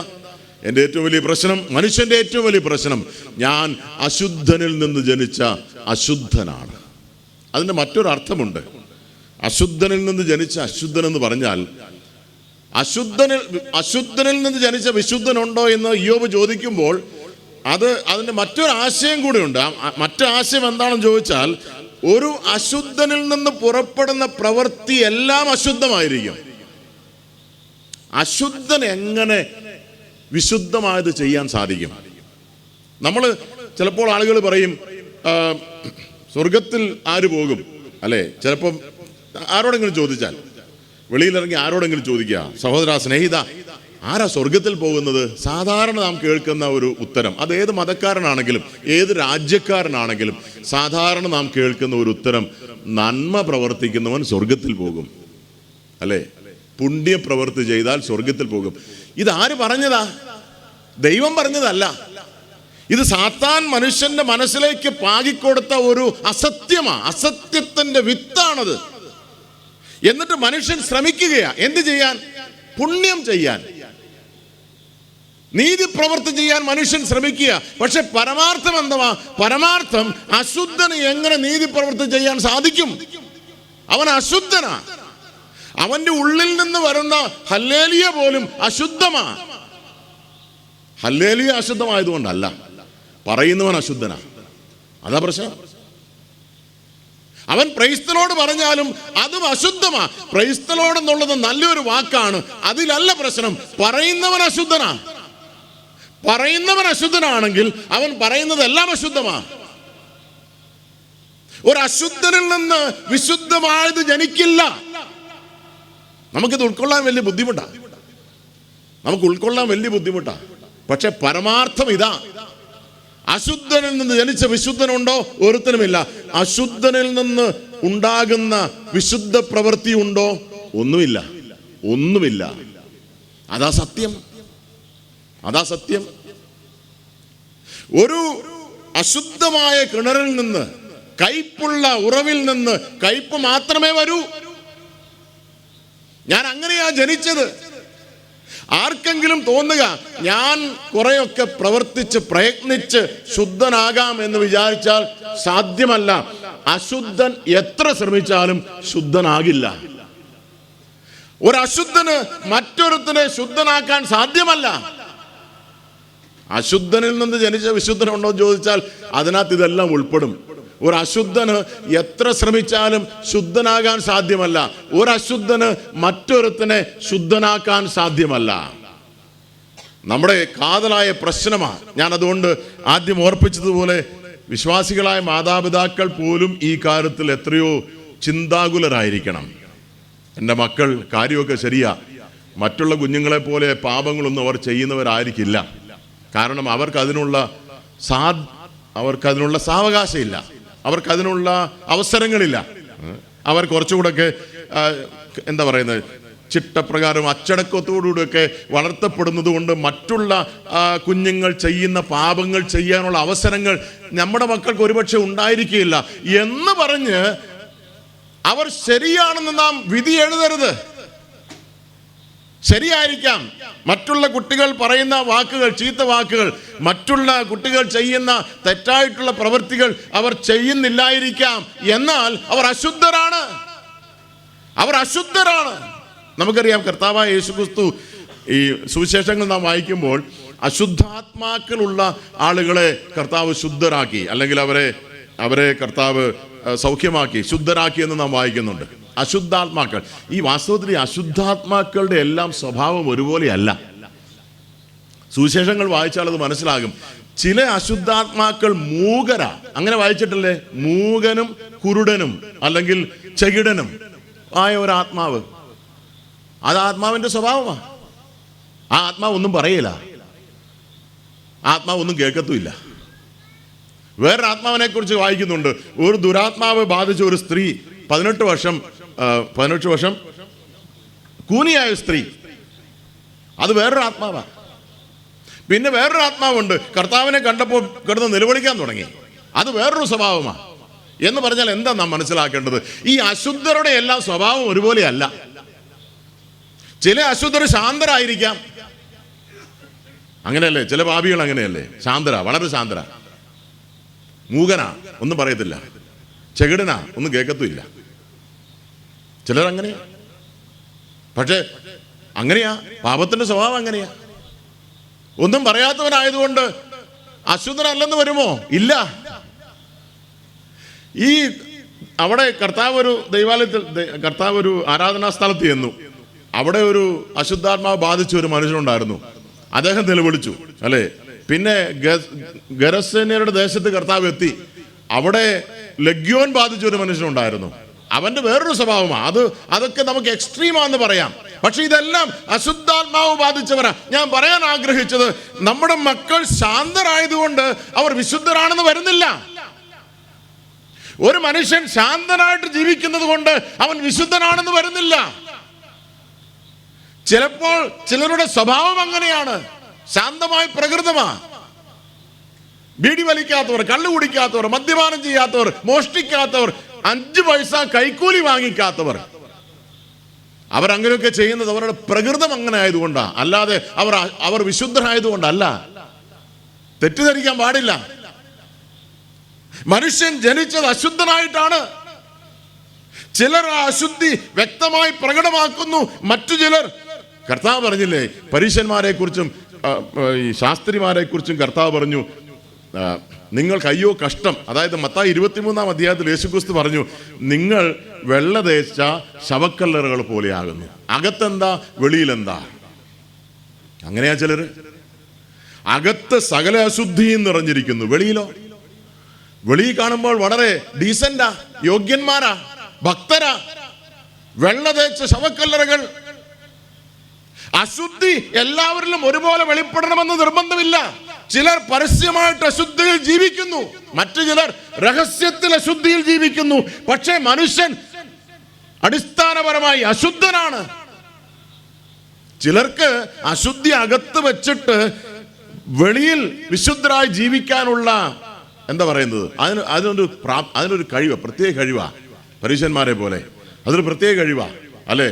അകത്ത് ഈ ശവക്കല്ലരുടെ അകത്തെല്ലാം ചീഞ്ഞ് നാറി കിടക്കുക, പക്ഷെ വെളിയിൽ നോക്കുമ്പോഴോ മാന്യന്മാരാ. അങ്ങനെ ജീവിക്കാൻ ചിലർക്ക് സാധിക്കും. അടിസ്ഥാനപരമായി മനുഷ്യന്റെ ഏറ്റവും വലിയ പ്രശ്നം അവൻ അശുദ്ധനാ. അവൻ അശുദ്ധനിൽ നിന്ന് ജനിച്ച അശുദ്ധനാണ്. അതുകൊണ്ട് അശുദ്ധനിൽ നിന്ന് വരുന്നതൊന്നും ദൈവത്തിന് സ്വീകരിക്കാൻ സാധ്യമല്ല. ഒരിക്കൽ യേശുക്രിസ്തു ദൈവാലയത്തിൽ ചെന്നപ്പോൾ ഒരു അശുദ്ധൻ അല്ലെങ്കിൽ അശുദ്ധാത്മാവുള്ള ഒരു മനുഷ്യൻ പറഞ്ഞു, എനിക്കും നിനക്കും തമ്മിൽ എന്ത്? നീ മഹോന്നതനായ ദൈവത്തിൻ്റെ പുത്ര എന്നാ വിളിച്ച. മഹോന്നതനായ പറഞ്ഞ വലിയ കാര്യമല്ലേ? കർത്താവിനെ കുറിച്ച് പറഞ്ഞത് സത്യമായ കാര്യമാണ്. മഹോന്നതനായ ദൈവത്തിൻ്റെ പുത്ര എന്ന് പറഞ്ഞത്. യേശുക്രിസ്തു അവനോട് പറഞ്ഞു, നീ മിണ്ടരുത്, കീപ് സൈലന്റ്, ശബ്ദിക്കരുത് എന്ന് പറഞ്ഞാൽ, നീ പറയുന്നതൊന്നും എനിക്ക് കേൾക്കണ്ട. നീ എത്ര നല്ലത് പറഞ്ഞാലും പറയുന്നത് ആരാ? നീ എത്ര നല്ല വാക്കുകൾ പറഞ്ഞാലും പറയുന്ന നീ അശുദ്ധനാ. നീ എന്നെ കുറിച്ച് എത്ര നല്ല വാക്കുകൾ പറഞ്ഞാലും നീ മിണ്ടാതിരിക്കൂ. എനിക്ക് നിന്റെ വായിൽ നിന്ന് വരുന്നതൊന്നും കേൾക്കണ്ട. ഇതാ അശുദ്ധനോടുള്ള ദൈവത്തിന്റെ സമീപനം. അശുദ്ധിയാണ് നമ്മുടെ പ്രശ്നം. പാപം അശുദ്ധിയാണ്. നമ്മുടെ ഏറ്റവും വലിയ ആവശ്യം ഈ അശുദ്ധിയിൽ നിന്നുള്ള വിടുതലാണ്. അതിനാ മനുഷ്യൻ വീണ്ടും വീണ്ടും പുണ്യപ്രവൃത്തി ചെയ്യുന്നത്. നമുക്കറിയാം യെശയ്യാവ് 64 അധ്യായത്തിൽ നാം ഒരു വാക്യം വായിക്കുന്നു, വളരെ പരിചിതമായ ഒരു വാക്യമാണ്. ഞങ്ങളുടെ സകല നീതിപ്രവൃത്തികളും കരപുരണ്ട തുണിക്ക് തുല്യമാകുന്നു. അതാ നീതിപ്രവൃത്തികൾ, പാപപ്രവൃത്തികളല്ല. പാപപ്രവൃത്തികളെ കുറിച്ചല്ല പറയുന്നത്, നീതിപ്രവൃത്തികൾ എന്ന് പറഞ്ഞാൽ ഞങ്ങളുടെ ഫാസ്റ്റിംഗ്, ഞങ്ങളുടെ ഉപവാസം പോലും. ഈ കരപുരണ്ട തുണി എന്ന് പറഞ്ഞാൽ ഒരു വല്ലാത്ത തുണിയാണ്. അത് അടുത്ത് നോക്കാൻ പോലും സാധിക്കില്ല, അതിൻ്റെ പരിസരത്തൊന്നും നിൽക്കാൻ സാധിക്കില്ല. അത്രമാത്രം ദുർഗന്ധം വമിക്കുന്ന വൃത്തികെട്ട തുണിക്ക് തുല്യമാ ഞങ്ങളുടെ ഉപവാസം പോലും. നീതിപ്രവൃത്തിയാ ഉപവാസം, ദശാംശം, ഞായറാഴ്ച പള്ളിയിൽ പോകുന്നത്, ഇതെല്ലാം നീതിപ്രവൃത്തികളാണ്. ആ നീതിപ്രവൃത്തികളെ കുറിച്ച് എഴുതിയിരിക്കുന്നത് കരപുരണ്ട തുണിക്ക് തുല്യമാണ്. കാരണം ആ നീതിപ്രവൃത്തി ചെയ്യുന്നവർ അശുദ്ധരാണ്. സ്നേഹിതന്മാരെ, സഹോദരന്മാരെ, ഈ അടിസ്ഥാന സത്യം നാം മനസ്സിലാക്കിയില്ലെങ്കിൽ നാം അപകടത്തിൽ ചെന്ന് ചാടും. ഇതാണ് അടിസ്ഥാന സത്യം. ഞാൻ അശുദ്ധിയിൽ ജനിച്ചവനാണ്, എന്നിൽ നിന്നും പുറപ്പെടുന്നതെല്ലാം അശുദ്ധമാണ്. അതുകൊണ്ട് തന്നെ എന്നിൽ നിന്നും പുറപ്പെടുന്ന ഒന്നിനെയും സ്വീകരിക്കാൻ ദൈവത്തിന് സാധ്യമല്ല. അവൻ പരിശുദ്ധനാണ്, അവൻ മഹാപരിശുദ്ധനാണ്. അവന് അശുദ്ധി സ്വീകരിക്കാൻ സാധ്യമല്ല. അവന് പാപത്തെ സ്വീകരിക്കാൻ സാധ്യമല്ല. അവൻ പാപത്തെ ശിക്ഷിച്ചേ പറ്റൂ. നാം വായിച്ച വാക്യം, അവൻ്റെ പുത്രനായ യേശുവിൻ്റെ രക്തം സകല പാപവും പോക്കി നമ്മെ ശുദ്ധീകരിക്കുന്നു. ഒരു ഭാഗത്ത് മനുഷ്യൻ്റെ പ്രശ്നം അതാണെങ്കിൽ, മറുവശത്ത് ദൈവത്തിൻ്റെ മാർഗം, ദൈവം ഒരുക്കിയ മാർഗം. ഇവിടെ ലോകത്തിൽ 2 മാർഗങ്ങൾ എപ്പോഴും ഉണ്ട്, അല്ലേ? ഉത്പത്തി മുതലുണ്ട് 2 മാർഗങ്ങൾ. ഒന്ന് മനുഷ്യൻ്റെ മാർഗം, 2 ദൈവത്തിന്. അത് ഏദൻ തോട്ടത്തിൽ തന്നെ കാണാനായിട്ട് സാധിക്കും. ഒന്ന് മനുഷ്യന്റെ മാർഗം. പ്രശ്നമുണ്ടായപ്പോൾ അത്തീല തുന്നി അരയാടെ ഉണ്ടാക്കി, അതാ മനുഷ്യന്റെ മാർഗം. ദൈവത്തിന്റെ മാർഗമുണ്ട്. തോൽ കൊണ്ട് ഉടുപ്പുണ്ടാക്കി അവരെ ധരിപ്പിച്ചു, അത് ദൈവത്തിന്റെ മാർഗം. ഇത് 4-ാം അധ്യായത്തിലും കാണാൻ സാധിക്കും. ദുഷ്ടനായ ഒരുത്തൻ ദൈവത്തിന് വഴിപാട് കഴിക്കാൻ പോവുകയാണ്. അവൻ ആരായിരുന്നു? അവൻ ദുഷ്ടനായിരുന്നു. കയ്യിനെ കുറിച്ച് എഴുതിയിരിക്കുന്നത് അവൻ ദുഷ്ടനിൽ നിന്നുള്ളവനായി വഴിപാട് കഴിച്ചു. ദൈവം അവനിലും അവന്റെ വഴിപാടിലും പ്രസാദിച്ചില്ല. കാരണം എന്താ? അവൻ ദുഷ്ടനായിരുന്നു. നമ്മൾ ചിലപ്പോഴൊക്കെ വിചാരിക്കും ഈ ഹാബേലിന്റെ വഴിപാട് സ്വീകരിച്ചതുകൊണ്ടാണ് ഹാബേലിനെ കയ്യീൻ വെറുത്തതെന്ന്. വാസ്തവത്തിൽ അങ്ങനെയല്ല. ഇവർ വഴിപാട് കഴിക്കുന്നതിന് മുമ്പ് തന്നെ കയ്യീൻ ദുഷ്ടനായിരുന്നു. അവനിൽ ഒരു വ്യത്യാസവും വന്നില്ല. അവൻ പാപിയായ അപ്പന്റെ മകനായി ജനിച്ച പാപിയായി തന്നെ ജീവിച്ചു. മറ്റവന് എങ്ങനെയോ ഹാബേലിൽ ബൈ ഫെയ്ത്ത് എന്ന് എഴുതിയിരിക്കുന്നത്, വിശ്വാസത്താൽ ഹാബേൽ എന്ന് പറഞ്ഞാൽ അതിന്റെ ആശയം എന്താ? അതിന്റെ ആശയം, വിശ്വാസം വരുന്നത് എങ്ങനെയാ? വിശ്വാസം വരുന്നത് കേൾവിയാരാ? കേൾവി ദൈവത്തിന്റെ വചനത്താലാ. അങ്ങനെയെങ്കിൽ നമുക്കിങ്ങനെ തീർച്ചയായിട്ടും വിശ്വസിക്കണം, ദൈവം തൻ്റെ പ്രകാശനം, സത്യത്തിന്റെ പ്രകാശനം ഹാബേലിന് എങ്ങനെയോ കൊടുത്തു, കയ്യിനും കൊടുത്തു. തീർച്ചയായിട്ടും ദൈവം പക്ഷാഭേദം കാണിക്കുകയില്ലല്ലോ. ദൈവം ഹാബേലിനെ അറിയിച്ചത് കയ്യിനെയും അറിയിച്ചു. ഹാബേലിനെ അറിയിച്ചപ്പോൾ ഹാബേൽ അത് സ്വീകരിച്ചു. ബൈ ഫെയ്ത്ത്, വിശ്വാസത്താൽ അവൻ അംഗീകരിച്ചു. കയ്യിൻ അംഗീകരിച്ചില്ല. അംഗീകരിക്കാത്ത വ്യക്തി വഴിപാട് കഴിക്കാൻ പോയി. അവന്റെ തനി സ്വഭാവം നാം കാണുന്നത് ആ വഴിപാട് നിരസിക്കപ്പെടുമ്പോഴാണ്, തള്ളിക്കളഞ്ഞപ്പോഴാണ്. അവന് കോപം വന്നു. അവൻ തന്റെ സഹോദരനെ കൊന്നുകളഞ്ഞു. 2 മാർഗങ്ങൾ മനുഷ്യവർഗത്തിന്റെ ചരിത്രത്തിന്റെ ആരംഭം മുതൽ കാണാനായിട്ട് സാധിക്കും. ഒന്ന് മനുഷ്യൻ തിരഞ്ഞെടുത്ത മാർഗം, 2 ദൈവത്തിന്റെ മാർഗം. ആ ദൈവത്തിന്റെ മാർഗമാണ് നാം ഇവിടെ കണ്ടത്. ദൈവത്തിന്റെ മാർഗം, അവന്റെ പുത്രനായ യേശുവിന്റെ രക്തം സകല പാപവും പോക്കി നമ്മെ ശുദ്ധീകരിക്കുന്നു. മനുഷ്യന്റെ മാർഗം എന്താ? മനുഷ്യന്റെ മാർഗമാണ് പുണ്യപ്രവർത്തികൾ. ഒന്നാമത് ചെയ്യുന്ന മാർഗം ഞാൻ പറഞ്ഞല്ലോ.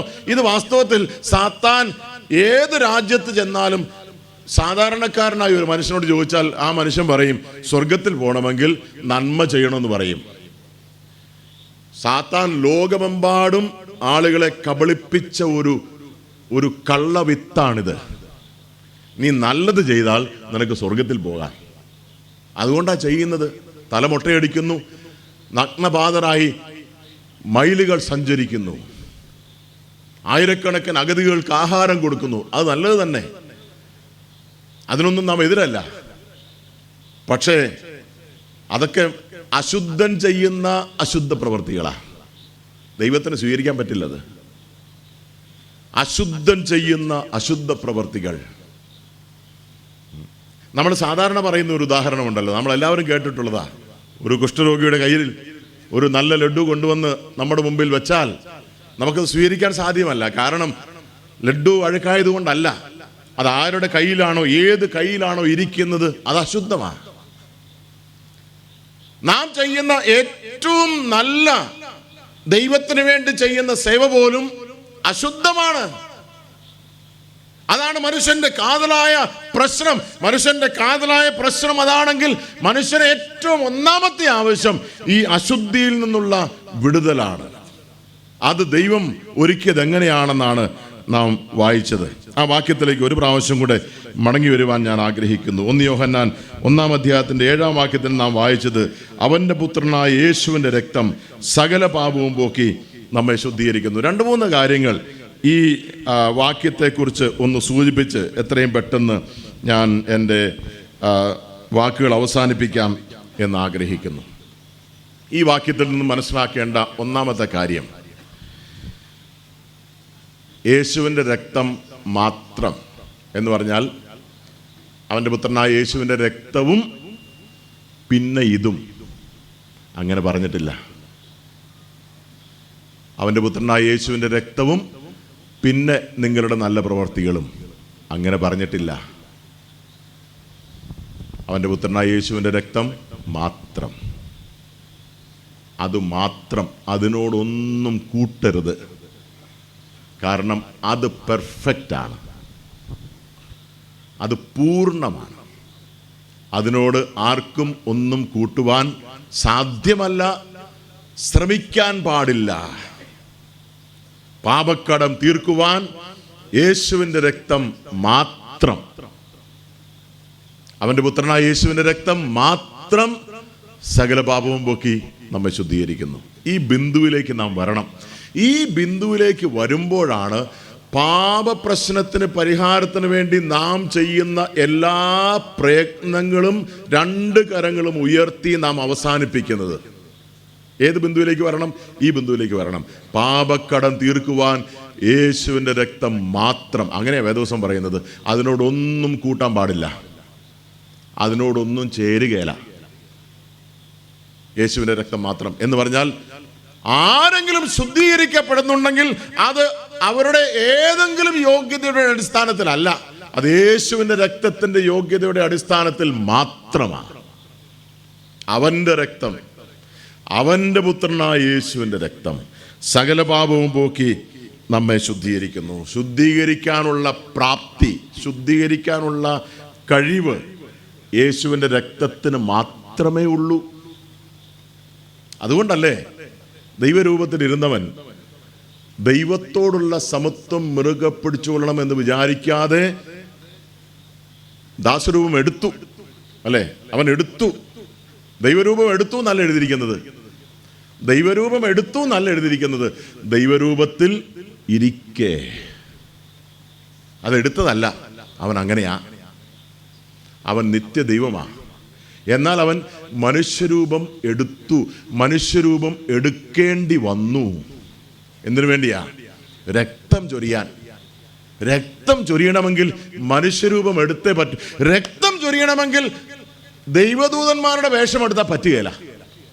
കാരണം ദൂതന്മാർക്ക് മരിക്കാൻ പറ്റുകയില്ല. ദൂതന്മാർക്ക് മാംസവും രക്തവും ഇല്ല. അവർ അരൂപികളാ.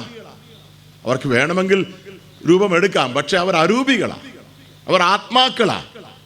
രക്തം ചൊരിയണമെങ്കിൽ മനുഷ്യ വേഷം എടുക്കണം. അതുകൊണ്ടാണ് ദൈവരൂപത്തിലിരുന്നവൻ മനുഷ്യനായി തീർന്നു എന്ന് പറഞ്ഞാൽ സൃഷ്ടികർത്താവ് ഒരു സൃഷ്ടിയെ പോലെ താണു. അതാ സംഭവിച്ചത്. ബേത്ലഹേമിൽ മഹാത്ഭുതം സംഭവിച്ചു. ബേത്ലഹേമിൽ മഹാത്ഭുതം സംഭവിച്ചു. സൃഷ്ടികർത്താവ്, സകലത്തിൻ്റെയും ഉടമസ്ഥൻ, സകലത്തിൻ്റെയും സൃഷ്ടികർത്താവ് ഒരു സൃഷ്ടിയെ പോലെ ചെറുതായിട്ട് ഒരു ശിശുവായിട്ട് മനുഷ്യരൂപമെടുത്തു. അവൻ മാംസവും രക്തവും എടുത്തു. കാരണം രക്തം ചൊരിയണം. അങ്ങനെയാ തിരുവെഴുത്ത് പറയുന്നത്. രക്തം ചൊരിയാതെ വിമോചനമില്ല. പഴയ നിയമം വായിക്കുന്ന നമുക്കറിയാം, ദൈവം പറഞ്ഞു നീ പാപം ചെയ്താൽ മരിക്കണം. ഏത് പാപം ചെയ്താൽ മരിക്കണം? നമ്മൾ വിചാരിക്കും കൊലപാതകം ചെയ്താൽ മരിക്കണം. അങ്ങനെയല്ല ദൈവം പറഞ്ഞത്. ദൈവം പറഞ്ഞത് പാപത്തിന് ശമ്പളം മരണം. വലിയ പാപത്തിന് ശമ്പളം മരണം എന്ന് ദൈവം പറഞ്ഞില്ല. അങ്ങനെ പറഞ്ഞോ? ഇല്ല. ഒത്തിരി പാപങ്ങളുടെ ശമ്പളം മരണം അങ്ങനെ പറഞ്ഞോ? ഇല്ല, അങ്ങനെയും പറഞ്ഞില്ല. കൊലപാതകം ചെയ്താൽ മരണം, വ്യഭിചാരം ചെയ്താൽ മരണം, അങ്ങനെ ഒന്നും പറഞ്ഞില്ല. ദൈവം പറഞ്ഞു the wages of sin is death. പാപത്തിന്റെ ശമ്പളം. ഏത് പാപം? ഏത് പാപം? ഏറ്റവും ചെറിയ പാപം. ശിക്ഷ എന്താ? മരണം. ഈ ലോകത്തിൽ അങ്ങനെയല്ല. മോഷ്ടിക്കുന്നവന് വധശിക്ഷ കൊടുക്കുകയല്ല. കൊടുക്കുവോ? മോഷ്ടിക്കുന്നവനെ ജയിലിൽ പിടിച്ചിടും. നമ്മുടെ രാജ്യത്ത് സാധാരണ വധശിക്ഷ കൊടുക്കുന്നത് കൊലപാതകന്മാർക്കാ, കൊലപാതകികൾക്കാ. അവർക്ക് പോലും എല്ലാവർക്കും ഒന്നും വധശിക്ഷ കിട്ടാറില്ല. വളരെ ചുരുക്കമായിട്ട് വധശിക്ഷ കൊടുക്കാറുള്ളൂ. എന്നാൽ ദൈവത്തിന്റെ നിയമം അങ്ങനെയല്ല. പാപത്തിന്റെ ശമ്പളം മരണം. ഏത് പാപത്തിന്റെ? നുണയുടെ. ഏത് പാപത്തിന്റെ? വഞ്ചനയുടെ. ഏത് പാപത്തിന്റെ? ഹൃദയത്തിൽ നിന്ന് വരുന്ന ദുശ്ചിന്തയുടെ ശമ്പളം മരണം. മരണം എന്ന് പറഞ്ഞാൽ നരകം. അതാണ് പ്രശ്നം. നരകശിക്ഷ അനുഭവിക്കണം. എന്നാൽ പഴയ നിയമത്തിൽ നാം വായിക്കുന്നു, ദൈവം ഇസ്രായേൽ മക്കളോട് പറഞ്ഞു, നിങ്ങൾ പാപം ചെയ്യുമ്പോൾ വാസ്തവത്തിൽ നിങ്ങൾ മരിക്കേണ്ടതാ, പക്ഷെ ഞാൻ നിങ്ങളെ സ്നേഹിക്കുന്നു. നിങ്ങളാരും മരിക്കാൻ ഞാൻ ആഗ്രഹിക്കുന്നില്ല. നിങ്ങൾ നശിക്കാൻ വേണ്ടിയല്ല ഞാൻ നിങ്ങളെ ഉണ്ടാക്കിയത്. നിങ്ങൾ നശിക്കാൻ വേണ്ടിയല്ല ഞാൻ നിങ്ങളെ ഉണ്ടാക്കിയത്. എസെക്കേൽ പ്രവചനമൊക്കെ വായിച്ചാൽ അവിടെ ദൈവം ചോദിക്കുക, ദുഷ്ടനോട് ചോദിക്കുക, നീ എന്തിന് നിന്റെ അകൃത്യത്തിൽ മരിക്കുന്നു? എനിക്കത് ഇഷ്ടമില്ല. അല്ലേ? ദുഷ്ടന്റെ മരണത്തിൽ എനിക്ക് ഇഷ്ടമില്ല എന്നാ ദൈവം പറയുന്നത്. നിങ്ങൾ നശിക്കുന്നത് കാണുവാൻ എനിക്ക് ഇഷ്ടമില്ല. ദൈവത്തിന് ആരെയും അടിക്കാൻ ഇഷ്ടമില്ല. ഇഷ്ടമുണ്ടായിട്ടല്ല അവൻ ശിക്ഷിക്കുന്നത്. ഇഷ്ടമുണ്ടായിട്ടല്ല അവൻ ന്യായം വിധിക്കുന്നത്. അവന് ഇഷ്ടമില്ല. അതുകൊണ്ടാണ് പഴയ നിയമത്തിൽ ദൈവം പറഞ്ഞു, നീ ഒരു ആടിനെ അല്ലെങ്കിൽ ഒരു മൃഗത്തെ കൊണ്ടുവരണം, എന്നിട്ട് അതിൻ്റെ തലയിൽ കൈവച്ച് അതിനെ നിനക്ക് പകരമായിട്ട് അറുക്കണം. അപ്പോൾ നീ ചെയ്ത പാപത്തിൻ്റെ കുറ്റം അതിന്മേലായി അവഹിക്കപ്പെടും, അല്ലെങ്കിൽ അതിന്മേൽ ട്രാൻസ്ഫർ ചെയ്യപ്പെടും. അങ്ങനെ നിന്റെ കുറ്റം ആ മൃഗം ഏറ്റെടുക്കും. ആ മൃഗത്തെ കൊല്ലണം. നിനക്ക് പകരക്കാരനായി മരണം ആ മൃഗം ഏറ്റെടുക്കും. പാപത്തിന്റെ ശമ്പളം മരണമായതുകൊണ്ട് മരണം സംഭവിച്ചേ തീരൂ. ഒന്നുകിൽ നീ മരിക്കണം, അല്ലെങ്കിൽ പകരക്കാരൻ മരിക്കണം. മരിച്ചേ തീരൂ. അതിന് ഇളവില്ല, അതിന് ഒഴികഴിവില്ല. പാപത്തിന്റെ ശമ്പളം മരണം. അത് ദൈവത്തിന് തിരിച്ചെടുക്കാൻ പറ്റുമോ? ഇല്ല. അതാ പ്രമാണം. അതാ ദൈവത്തിന്റെ നീതി പറയുന്നത്. പാപി മരിക്കണം, പാപം ചെയ്യുന്ന ദേഹി മരിക്കും. ദൈവം പറഞ്ഞു മരണം സംഭവിച്ചേ മതിയാകൂ. ഒന്നുകിൽ നീ മരിക്കണം, നിനക്ക് പകരക്കാരനായി ഒരാൾ ഇല്ലെങ്കിൽ നീ തന്നെ മരിക്കണം. എന്നാൽ നിനക്ക് പകരക്കാരൻ മരിച്ചാൽ നീ മരിക്കണ്ട. അതോ ദൈവത്തിന്റെ പ്രമാണം, ദൈവത്തിന്റെ സ്നേഹം. ദൈവം പറയുക, നാം യോഹന്നാൻ 3-ാം അധ്യായത്തിന്റെ 16-ാം വാക്യം എങ്ങനെ വായിക്കുന്നത്? തൻ്റെ ഏകജാതനായ പുത്രനിൽ വിശ്വസിക്കുന്ന ഏവനും നശിച്ചു പോകാതെ ആരും നശിച്ചു പോകുവാൻ അവൻ ആഗ്രഹിക്കുന്നില്ല. ദൈവത്തെ ചിലപ്പോഴൊക്കെ ആളുകൾ വളരെ ക്രൂരനായിട്ടാണ് മനസ്സിലാക്കുന്നത്. ക്രൂരതയുള്ള ദൈവം, നശിപ്പിക്കുന്ന ദൈവം, അല്ലേ? ചിലപ്പോഴൊക്കെ വേദപുസ്തകം വായിക്കുന്ന ആളുകൾ പോലും അങ്ങനെ ദൈവത്തെ തെറ്റിദ്ധരിക്കാറുണ്ട്. ദൈവം ശിക്ഷ നടപ്പാക്കുമോ? തീർച്ചയായിട്ടും. കാരണം ദൈവം നീതിമാനായ ദൈവത്തിന് പാപത്തെ ശിക്ഷിച്ചേ പറ്റൂ. പക്ഷേ ദൈവം ആഗ്രഹിച്ചിട്ട് ചെയ്യുന്നതല്ല. അവന്റെ നീതിയുടെ അടിസ്ഥാനത്തിൽ അവനത് ചെയ്തേ പറ്റൂ. എന്നാൽ ഒരു ദുഷ്ടൻ നശിക്കുന്നത് അവന് ഇഷ്ടമില്ല. അതുകൊണ്ടാണ് അവൻ പോക്കുവഴി ഉണ്ടാക്കിയത്. അവനൊരു പകരക്കാരനെ നിയോഗിച്ചത്. നിനക്ക് പകരമായി ഒരു മൃഗം മരിക്കുമ്പോൾ നീ ക്ഷമിക്കപ്പെടും. യേശുക്രിസ്തു വന്നത് എന്തിനു വേണ്ടിയാണ്? അതുകൊണ്ടാണ് യേശുക്രിസ്തുവിൻ്റെ മരണത്തെക്കുറിച്ച് അതൊരു കുലപാതകമാണെന്ന് നാം പറയാത്തത്. അതൊരു കുലപാതകമാണോ? അത് കുലപാതകമല്ല, അതൊരു യാഗമാണ്. യാഗം ആ മരണത്തിന് മാത്രം പറയാവുന്ന ഒരു കാര്യമാണ്. അതൊരു യാഗമാണ്. യാഗം പാപിയായ മനുഷ്യന് വേണ്ടി, പാപമില്ലാത്ത നിഷ്പാപിയായ ഒരുവൻ മരിക്കപ്പെടുന്നു, പകരക്കാരനായി മരിക്കപ്പെടുന്നു. അങ്ങനെ ഒരാളെ ലോകത്തിന്റെ ചരിത്രത്തിലുള്ളൂ, അതാണ് കർത്താവായ യേശുക്രിസ്തു. യോഹന്നാൻ സ്നാപകൻ പറഞ്ഞു, ഇതാ ലോകത്തിന്റെ പാപത്തെ ചുമക്കുന്ന ദൈവത്തിന്റെ കുഞ്ഞാട്. നാം ഓർത്തത് പാപക്കടം തീർക്കുവാൻ യേശുവിന്റെ രക്തം മാത്രം, അവന്റെ പുത്രനായ യേശുവിന്റെ രക്തം, അവന്റെ പുത്രനായ യേശുവിന്റെ രക്തം മാത്രം സകല പാപവും പോക്കി നമ്മെ ശുദ്ധീകരിക്കുന്നു. ആ വാക്യം നമ്മെ പഠിപ്പിക്കുന്ന മറ്റൊരു കാര്യം, അവന്റെ പുത്രനായ യേശുവിന്റെ രക്തം സകല പാപവും, സകല പാപവും. സ്നേഹിതന്മാരെ, ആ രക്തത്തിന് പരിഹരിക്കാൻ സാധിക്കാത്ത പാപങ്ങൾ ഇതുവരെ ലോകത്തിൽ ഉണ്ടായിട്ടില്ല. ഏത് പാപവും? സകല പാപവും. ചിലപ്പോൾ ചിലർക്ക് തോന്നാറുണ്ട്, എന്നോട് ദൈവത്തിന് ക്ഷമിക്കാൻ പറ്റുമോ? ചില വർഷങ്ങൾക്ക് മുമ്പ് പേപ്പറിൽ വന്ന ഒരു ന്യൂസ് അമേരിക്കയിൽ സംഭവിച്ചതാ, ഞാൻ ഇപ്പോഴും ഓർക്കുന്നു. ഒരു സ്ത്രീ 3 മക്കളെ വെടിവെച്ച് കൊന്നിട്ട് ആ സ്ത്രീ വെടിവെച്ച് മരിക്കുന്നു. വിവരമറിഞ്ഞ് പോലീസ് അവിടെ എത്തിയപ്പോൾ ഒരു ആത്മഹത്യാ കുറിപ്പ് അവിടെ എഴുതി വെച്ചിരിക്കുന്നു. ആ കുറിപ്പിൽ ഒരു വാചകം ഇങ്ങനെ എഴുതിയിരിക്കുന്നു, nobody can solve my problems. എൻ്റെ പ്രശ്നം പരിഹരിക്കാൻ ആർക്കും സാധ്യമല്ല. യേശുവിൻ്റെ രക്തം സകല പാപവും. ആ രക്തത്തിന് പരിഹരിക്കാൻ സാധിക്കാത്ത പാപങ്ങളില്ല, സകല പാപവും. ഏറ്റവും കറുത്ത പാപം, ഏറ്റവും കറുത്ത പശ്ചാത്തലം, ആർക്കും ഒരിക്കലും നോക്കുവാൻ കേൾക്കുവാൻ വെറുക്കുന്ന പാപങ്ങൾ, രഹസ്യ പാപങ്ങൾ, പരസ്യ പാപങ്ങൾ. ക്രൂശിൽ കിടന്ന കള്ളനോട് യേശുക്രിസ്തു പറയുക, ഇന്ന് നീ എന്നോടുകൂടെ പർദീസയിലിരിക്കും. അവൻ ആരായിരുന്നു? അവൻ ഈ ക്രൂശ് മരണത്തിന് യോഗ്യരാകുക എന്ന് പറഞ്ഞാൽ മഹാദുഷ്ടന്മാരാ. അങ്ങനെയുള്ളവരെ ക്രൂശിക്കാൻ ഏൽപ്പിക്കൂ. അങ്ങനെയുള്ളൊരു മനുഷ്യനായിരുന്നു ഇവൻ.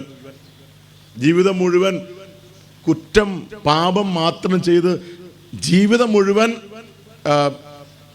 വല്ലാത്ത ജീവിച്ച ഒരു അപരാധിയായിട്ടാണ് അവൻ ക്രൂശിക്കപ്പെട്ടത്. പക്ഷെ അവനോട് യേശുക്രിസ്തു പറയുക, നിന്റെ പ്രശ്നം തീർന്നു, നിന്റെ പ്രശ്നം പരിഹരിക്കപ്പെട്ടു. സകല പാപവും, സകല പാപവും, ഒരു പാപം പോലും അവശേഷിക്കാതെ സകല പാപവും പോക്കി നമ്മെ ശുദ്ധീകരിക്കുന്നു. ആ വാക്യം നമ്മോട് പറയുന്ന മറ്റൊരു കാര്യം, യേശുവിൻ്റെ രക്തം സകല പാപവും പോക്കി നമ്മെ ശുദ്ധീകരിക്കുന്നു എന്ന് പറയുന്നിടത്ത് കണ്ടീഷൻസ് ഒന്നും വെച്ചിട്ടില്ല. എന്ന് പറഞ്ഞാൽ അവനത് സ്വമേധയാ പൂർണ്ണ മനസ്സോടെ സന്തോഷത്തോടെ ചെയ്യുന്നു എന്ന് അതിൻ്റെ ആശയം. അവനത് തന്നെത്താൻ ചെയ്യുന്നു, അവനത് ചെയ്യാൻ സന്തോഷമുണ്ട്, അവനത് ചെയ്യുന്നത് പൂർണ്ണ മനസ്സോടെയാ. യേശുക്രിസ്തുവിൻ്റെ ക്രൂശ് മരണത്തെ നാം ഒന്ന് ശ്രദ്ധിച്ചാൽ, അവൻ്റെ മരണത്തിൽ അവൻ മുൻകൈ എടുക്കുന്നത് കാണാനായിട്ട് സാധിക്കും. അവൻ യെരുശലേമിലേക്ക് ഒടുവിലായിട്ട് യാത്ര ചെയ്യുന്ന സമയത്ത് ശിഷ്യന്മാരോട് നേരത്തെ തന്നെ പറഞ്ഞു, മനുഷ്യപുത്രൻ യെരുശലേമിലേക്ക് പോകും, അവിടെ അവൻ പിടിക്കപ്പെടും, പാപികളാൽ അവൻ ക്രൂശിക്കപ്പെടും, 3-ാം നാൾ ഉയർത്തെഴുന്നേൽക്കും, കഷ്ടങ്ങളെക്കുറിച്ചൊക്കെ ശിഷ്യന്മാരോട് പറഞ്ഞു. എന്നിട്ട് നാം വായിക്കുന്നത്, അവൻ അവർക്ക് മുമ്പായി നടന്നു. അവർ കണ്ട് അതിശയിച്ചു, മരിക്കാനായിട്ട് പോവുകയാ, ഇവൻ എങ്ങനെ മുമ്പിൽ നടക്കാൻ പറ്റും? അവൻ സന്തോഷത്തോടെ പോയി. അവൻ മരിക്കാൻ കൊതിച്ചത് കൊണ്ടാ ഈ കാലൊടിക്കാനായിട്ട് പടയാളികൾ എത്തുന്നതിന് മുമ്പ് അവൻ മരിച്ചു. അവൻ മരിക്കാൻ ആഗ്രഹിച്ചു, അതിനുവേണ്ടിയാണ് വന്നത്. അവൻ തൻ്റെ ആത്മാവിനെ ഏൽപ്പിച്ചു കൊടുത്തു. മരിക്കാൻ ഇഷ്ടപ്പെട്ട് അവൻ വന്നു, മരിക്കാൻ വേണ്ടി വന്നു, രക്തം ചൊരിയാൻ വേണ്ടി വന്നു. അവൻ തന്നെത്താൻ, പൗലോസ് പറയുന്നത്, എന്നെ സ്നേഹിച്ച് എനിക്ക് വേണ്ടി തന്നെത്താൻ അവൻ ഏൽപ്പിച്ചു കൊടുത്തു, തന്നെത്താൻ ഏൽപ്പിച്ചു കൊടുത്തു. അവനത് മനസ്സോടെ ചെയ്തു, ആരും അവനെ നിർബന്ധിച്ചതല്ല, അവൻ തന്നെത്താനത് ചെയ്തു. യേശുവിൻ്റെ രക്തം, അവൻ്റെ പുത്രനായ യേശുവിൻ്റെ രക്തം. ആ രക്തത്തിന് മാറ്റുകൂട്ടുന്ന വസ്തുത എന്താണെന്ന് അവിടെ എഴുതിയിട്ടുണ്ട്. ആ രക്തത്തിൻ്റെ വില വരുന്നത് എങ്ങനെയാ? അത് അവൻ്റെ പുത്രനായ യേശുവിൻ്റെ രക്തമായതുകൊണ്ടാണ്. ആരുടെ പുത്രൻ? ദൈവത്തിൻ്റെ പുത്രൻ. മറിയയുടെ പുത്രനായ യേശുവിൻ്റെ രക്തം എന്നല്ല എഴുതിയിരിക്കുന്നത്. ദൈവത്തിൻ്റെ പുത്രനായ അഥവാ ദൈവമായ യേശുവിൻ്റെ രക്തം. ആ രക്തത്തിന് മാത്രമേ യോഗ്യതയുള്ളൂ. ആ രക്തത്തിന് മാത്രമേ ശുദ്ധീകരിക്കാനുള്ള കെൽപ്പുള്ളൂ. ആ രക്തം, അവൻ്റെ പുത്രനായ യേശുവിൻ്റെ രക്തം. ഇനി ഞാൻ ഓർപ്പിച്ച പോലെ ശുദ്ധീകരിച്ചു എന്നല്ല, ശുദ്ധീകരിക്കും എന്നല്ല, ശുദ്ധീകരിക്കുന്നു. ഇന്നും ചെയ്തുകൊണ്ടിരിക്കുന്നു. രക്ഷിക്കപ്പെടുന്ന, മാനസാന്തരപ്പെടുന്ന പാപികളെ ഇന്നും ശുദ്ധീകരിക്കുന്നു. രക്ഷിക്കപ്പെട്ട വിശ്വാസികളെ പോലും ആ ശുദ്ധീകരണ പ്രക്രിയ നടന്നുകൊണ്ടിരിക്കുന്നു. അതിൻ്റെ എഫക്റ്റ്, അതിൻ്റെ പ്രഭാവം അത് നിലനിൽക്കുന്നതാ, എന്നും നിലനിൽക്കുന്നതാ. ഇന്ന് രാത്രി നമ്മുടെ മുമ്പിൽ അധികം സമയമില്ല. ശുദ്ധീകരിക്കപ്പെടേണ്ടത് എപ്പോഴാ? മരിച്ചു കഴിഞ്ഞാണോ?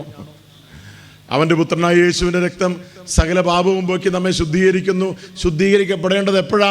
ശുദ്ധീകരിക്കപ്പെടേണ്ടത് ജീവനോടിരിക്കുമ്പോഴാണ്, മരണശേഷമല്ല. ഈ വർത്തമാനകാലത്ത് ശുദ്ധീകരണം പ്രാപിക്കണം. അതാണ് ആ ക്രൂശിൽ കിടന്ന് അനുദപിച്ച കള്ളന് സാധിച്ചത്. അവൻ മരിക്കുന്നതിന് മുമ്പേ ശുദ്ധീകരണം പ്രാപിച്ചു. അവനോട് യേശുക്രിസ്തു പറഞ്ഞു, ഇന്ന് നീ എന്നോട് കൂടെ പർദീസയിലിരിക്കും. ജീവനോടിരിക്കുമ്പോൾ മരണശേഷം പിന്നെ ഒന്നും സാധ്യമല്ല. നാം എബ്രായ ലേഖനം 9-ാം അധ്യായത്തിൽ വായിക്കുന്നത് ഒരിക്കൽ മരിക്കയും എന്ന് പറഞ്ഞാൽ ഒരിക്കൽ മാത്രമേ മരണമുള്ളൂ. മരിച്ചതിന് ശേഷം പിന്നെയും ഈ ലോകത്തിൽ വന്ന് ജീവിക്കില്ല.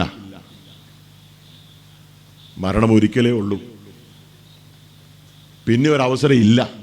ഇവിടുന്ന് ഒരിക്കൽ പോയാൽ പിന്നെ ഇവിടെ വന്ന് ജീവിക്കാൻ ഒരവസരമില്ല. ഒരിക്കൽ മരിക്കയും പിന്നെ ന്യായവിധിയും, പിന്നെ ശുദ്ധീകരണമില്ല. മരിക്കുന്നതിന് മുമ്പ് ശുദ്ധീകരണം പ്രാപിക്കണം. അവൻ്റെ പുത്രനായ യേശുവിൻ്റെ രക്തം സകല പാപവും പോക്കി നമ്മെ ശുദ്ധീകരിക്കുന്നു. ഒരു വാക്യം കൂടെ വായിച്ച് ഞാൻ അവസാനിപ്പിക്കാം. 1 യോഹന്നാൻ 1-ാം അധ്യായത്തിൻ്റെ 9-ാമത്തെ വാക്യം നമുക്ക് വായിക്കാം. 1 യോഹന്നാൻ 1-ാം അധ്യായത്തിൻ്റെ 9-ാമത്തെ വാക്യം.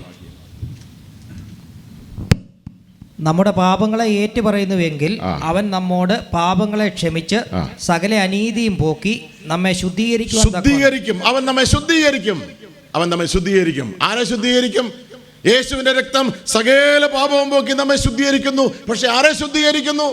എല്ലാവർക്കും വേണ്ടി അവൻ്റെ രക്തത്തിൻ്റെ പ്രാപ്തി ഉണ്ട്, അവൈലബിൾ ആണ്. പക്ഷെ ആ ശുദ്ധീകരണം ലഭിക്കുന്നത് ആർക്കാണെന്ന് യോഹന്നാൻ വീണ്ടും പറയുകയാണ്. നാം നമ്മുടെ പാപങ്ങളെ ഏറ്റുപറയുന്നതെങ്കിൽ, ഞാൻ അതിനെ ഇപ്രകാരം പറയാൻ ആഗ്രഹിക്കുന്നു. ഞാൻ പാപിയാണെന്ന് അവനോട് സമ്മതിക്കുന്നുവെങ്കിൽ, നാം നേരത്തെ ഓർത്ത ആ സത്യം ഒരിക്കൽ കൂടി നമുക്ക് ഓർക്കണം. ഞാൻ പാപിയായത് എങ്ങനെയാണ്? ഞാൻ ജന്മനാ പാപിയാണ്. ദാവീദ് പറയുന്നത്, പാപത്തിൽ എൻ്റെ അമ്മ എന്നെ ഗർഭം ധരിച്ചു. ഞാൻ അമ്മയുടെ ഉദരത്തിൽ വെച്ച് തന്നെ പാപിയാണ്. അങ്ങനെയാണ് ഞാൻ ജനിച്ചത്. അശുദ്ധനായിട്ടാണ് ഞാൻ ജനിച്ചത്. അത് ദൈവത്തോട് ഏറ്റുപറയണം, ദൈവത്തോട് സമ്മതിക്കണം. എന്ത് സമ്മതിക്കണം? ഒരു ചുങ്കക്കാരൻ പ്രാർത്ഥിക്കാനായിട്ട് ദൈവാലയത്തിൽ പോയി. ആ ചുങ്കക്കാരൻ മാറത്തടിച്ചിട്ടൊരു കാര്യം ദൈവത്തോട് പറഞ്ഞു, ദൈവമേ, പാപിയായ എന്നോട് കരുണ തോന്നണമേ. അത് പറഞ്ഞാൽ മതി. പാപിയായ എന്നോട് കരുണ തോന്നണമേ എന്ന് പറഞ്ഞാൽ ആ മനുഷ്യൻ അംഗീകരിച്ചൊരു സത്യമുണ്ട്. ആ സത്യം എന്താണെന്നറിയാമോ? ഞാനൊരു പാപിയാ എന്ന് പറഞ്ഞാൽ പാപം മാത്രമേ ഞാൻ ചെയ്തിട്ടുള്ളൂ.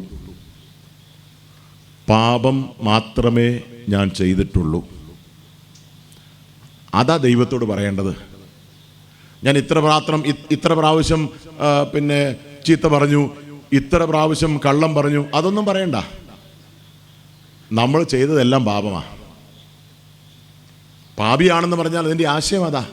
ഞാൻ ചെയ്തതെല്ലാം പാപമാണ്, പാപം മാത്രമേ ഞാൻ ചെയ്തിട്ടുള്ളൂ. എന്നോട് കരുണ തോന്നണമേ. നാം വായിക്കുന്നത്, ആ മനുഷ്യൻ നീതീകരിക്കപ്പെട്ടവനായി ഭവനത്തിലേക്ക് പോയി. ദൈവം അവൻ്റെ ജീവിതത്തിൽ ഒരു വലിയ അത്ഭുതം ചെയ്തു. അത്ഭുതകരമായ രൂപാന്തരം. അവനെ ദൈവം നീതീകരിച്ചു, അല്ലെങ്കിൽ അവനെ ദൈവം ശുദ്ധീകരിച്ചു. പിന്നീട് ഒരിക്കലും ആ പ്രാർത്ഥന അവൻ പ്രാർത്ഥിച്ചിട്ടില്ല. ഏത് പ്രാർത്ഥന? ദൈവമേ, പാപിയായ എന്നോട് കരുണ തോന്നണമേ എന്ന് പിന്നീട് ഒരിക്കലും പ്രാർത്ഥിച്ചിട്ടില്ല. ജീവിതത്തിൽ ഒരു പ്രാവശ്യം മാത്രം പ്രാർത്ഥിക്കുന്ന പ്രാർത്ഥനയാണ് അത്. ഏത് പ്രാർത്ഥന? ദൈവമേ, പാപിയായ എന്നോട് കരുണ തോന്നണമേ എന്ന് നെഞ്ചത്തടിച്ച് അവൻ മാറത്തടിച്ച് പ്രാർത്ഥിച്ചു എന്ന് പറഞ്ഞാൽ അതിൻ്റെ ഒരു ആശയം, ആ മനുഷ്യന് ആഴമായ പാപബോധമുണ്ടായി, ഹൃദയം തകർന്നു. പാപബോധമുണ്ടായപ്പോൾ ഈ മനുഷ്യന്റെ ഹൃദയം തകർന്നു. തകർന്ന ഹൃദയത്തോടു കൂടി ഈ മനുഷ്യൻ ദൈവത്തോട് പറഞ്ഞു, ദൈവമേ, പാപിയായ എന്നോട് കരുണ തോന്നണമേ എന്ന് പറഞ്ഞപ്പോൾ ആ പറച്ചിൽ, ആ നിലവിളി സ്വർഗത്തിലെ ദൈവം കേട്ടു. അവൻ നീതീകരിക്കപ്പെട്ടവനായി വീട്ടിലേക്ക് പോയി. ഞാൻ ചിലപ്പോഴൊക്കെ ഓർക്കാറുണ്ട്, അതിനുശേഷം 2 ദിവസം കഴിഞ്ഞപ്പോൾ ഈ മനുഷ്യൻ വീണ്ടും ദൈവാലയത്തിൽ വന്നു. അത് അനുമാനമാണ്. 2 ദിവസം കഴിഞ്ഞപ്പോൾ ഈ മനുഷ്യൻ വീണ്ടും ദൈവാലയത്തിൽ വന്നു. ഈ പ്രാവശ്യം എന്ത് പ്രാർത്ഥിച്ചു കാണും? ഒരിക്കലും ആദ്യത്തെ പ്രാർത്ഥന പ്രാർത്ഥിച്ചിട്ടില്ല. അതിനി പ്രാർത്ഥിക്കേണ്ട ആവശ്യമില്ല. ആ പ്രാർത്ഥന നിരന്തരമായി പ്രാർത്ഥിക്കുന്ന ആരെങ്കിലും ഇന്ന് രാത്രി ഞങ്ങളെ കേൾക്കുന്നെങ്കിൽ ഞാനൊരു സത്യം പറയട്ടെ, ആ പ്രാർത്ഥന എന്നും പ്രാർത്ഥിക്കാനുള്ള പ്രാർത്ഥനയല്ല. ആ പ്രാർത്ഥന ഒരിക്കൽ പ്രാർത്ഥിച്ചാൽ മതി. പക്ഷേ ആ പ്രാർത്ഥന പ്രാർത്ഥിക്കേണ്ടത് ഹൃദയത്തകർച്ചയോടുകൂടി ആയിരിക്കണം, ആഴമായ പാപബോധത്തോടുകൂടി ആയിരിക്കണം. ഞാൻ മഹാപാപിയാണ്, പാപം മാത്രമേ ചെയ്തിട്ടുള്ളൂ എന്നുള്ള ബോധ്യത്തോടുകൂടി ആയിരിക്കണം. യേശുക്രിസ്തു എനിക്ക് പകരക്കാരനായി ക്രൂശന്മേൽ മരിച്ചു എന്നുള്ള സത്യം തിരിച്ചറിഞ്ഞിട്ടായിരിക്കണം ആ പ്രാർത്ഥന പ്രാർത്ഥിക്കേണ്ടത്. എനിക്ക് പകരക്കാരനായി യേശുക്രിസ്തു ക്രൂശിൽ മരിച്ചു എന്നുള്ള സത്യം ബോധ്യപ്പെട്ടിട്ട് ആ പ്രാർത്ഥന പ്രാർത്ഥിക്കണം. ഇന്ന് രാത്രി ഞാൻ എൻ്റെ വാക്കുകളെ അവസാനിപ്പിക്കുവാൻ ആഗ്രഹിക്കുന്നു. അവൻ്റെ പുത്രനായ യേശുവിൻ്റെ രക്തം സകല പാപവും പോക്കി നമ്മെ ശുദ്ധീകരിക്കുന്നു. 2000 വർഷങ്ങൾക്ക് മുമ്പ് സ്വർഗത്തിൽ നിന്ന് ഭൂമിയിലേക്ക് മനുഷ്യനായി വന്നവൻ ക്രൂശിന്മേൽ കയറി. പത്രോസ് പറയുന്നത്, നമ്മുടെ പാപങ്ങൾ ചുമന്നുകൊണ്ട് അവൻ ക്രൂശിന്മേൽ കയറി. അവൻ്റെ അടിപ്പിണരുകളാൽ നമുക്ക് സൗഖ്യം വന്നിരിക്കുന്നു. എൻ്റെ പകരക്കാരനായി അവൻ മരിച്ചു. ഇന്ന് രാവിലെ നാം ഓർത്തു, നമ്മുടെ പെസഹ കുഞ്ഞാടും അറുക്കപ്പെട്ടിരിക്കുന്നു, ക്രിസ്തു തന്നെ. അന്ന് ആ ദിവസം പുറപ്പാട് 12-ാം അധ്യായത്തിൽ വൈകുന്നേര സമയം വീടിന്റെ മുറ്റത്ത് ആ കുഞ്ഞാട് അറുക്കപ്പെടുമ്പോൾ ആദ്യജാതൻ ഒരുപക്ഷെ അറുക്കപ്പെടുന്ന കുഞ്ഞാടിന്റെ സമീപത്ത് നിൽക്കുന്നുണ്ടായിരിക്കാം. ആ കുഞ്ഞാട് പിടഞ്ഞ് മരിക്കുമ്പോൾ ഈ ആദ്യജാതൻ മനസ്സിലാക്കുന്ന ഒരു സത്യമുണ്ട്, ഈ കുഞ്ഞാട് മരിക്കുന്നത് കൊണ്ട് ഞാൻ മരിക്കില്ല. എനിക്ക് പകരക്കാരനായി പിടഞ്ഞ് മരിക്കുന്ന കുഞ്ഞാട്. പൗലോസ് പറയുക, ആ കുഞ്ഞാട് ക്രിസ്തുവാ, നമ്മുടെ പെസഹ കുഞ്ഞാട്. ഇന്ന് രാത്രി സ്നേഹിതരെ, ക്രൂശിങ്കിലേക്ക് നോക്കിയാൽ നിങ്ങൾക്ക് പകരക്കാരനായി പിടഞ്ഞ് മരിക്കുന്ന ദൈവത്തിൻ്റെ കുഞ്ഞാടിനെ കാണാനായിട്ട് സാധിക്കും. ക്രൂശിന്മേൽ ഇന്ന് രാത്രി ആ പാട്ട് നാം കേൾക്കുകയുണ്ടായി. ക്രൂശിന്മേൽ നമുക്ക് വേണ്ടി, നമുക്ക് പകരക്കാരനായി പിടഞ്ഞ് നൊന്ത് മരിച്ച യേശുക്രിസ്തു, ദൈവത്തിൻ്റെ കുഞ്ഞാട്. ഞാൻ നശിക്കാൻ അവൻ ആഗ്രഹിക്കുന്നില്ല. എന്നെ അവൻ സ്നേഹിക്കുന്നു.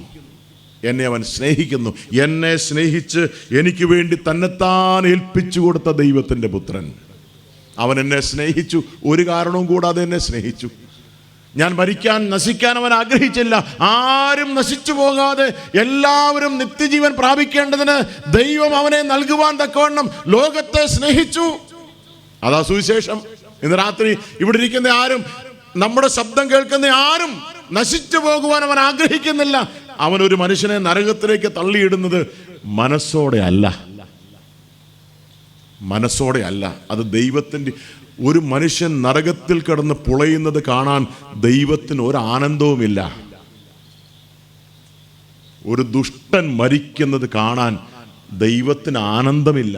നമുക്കൊരു പക്ഷേ ആനന്ദമുണ്ടായിരിക്കാം, ദൈവത്തിന് ആനന്ദമില്ല.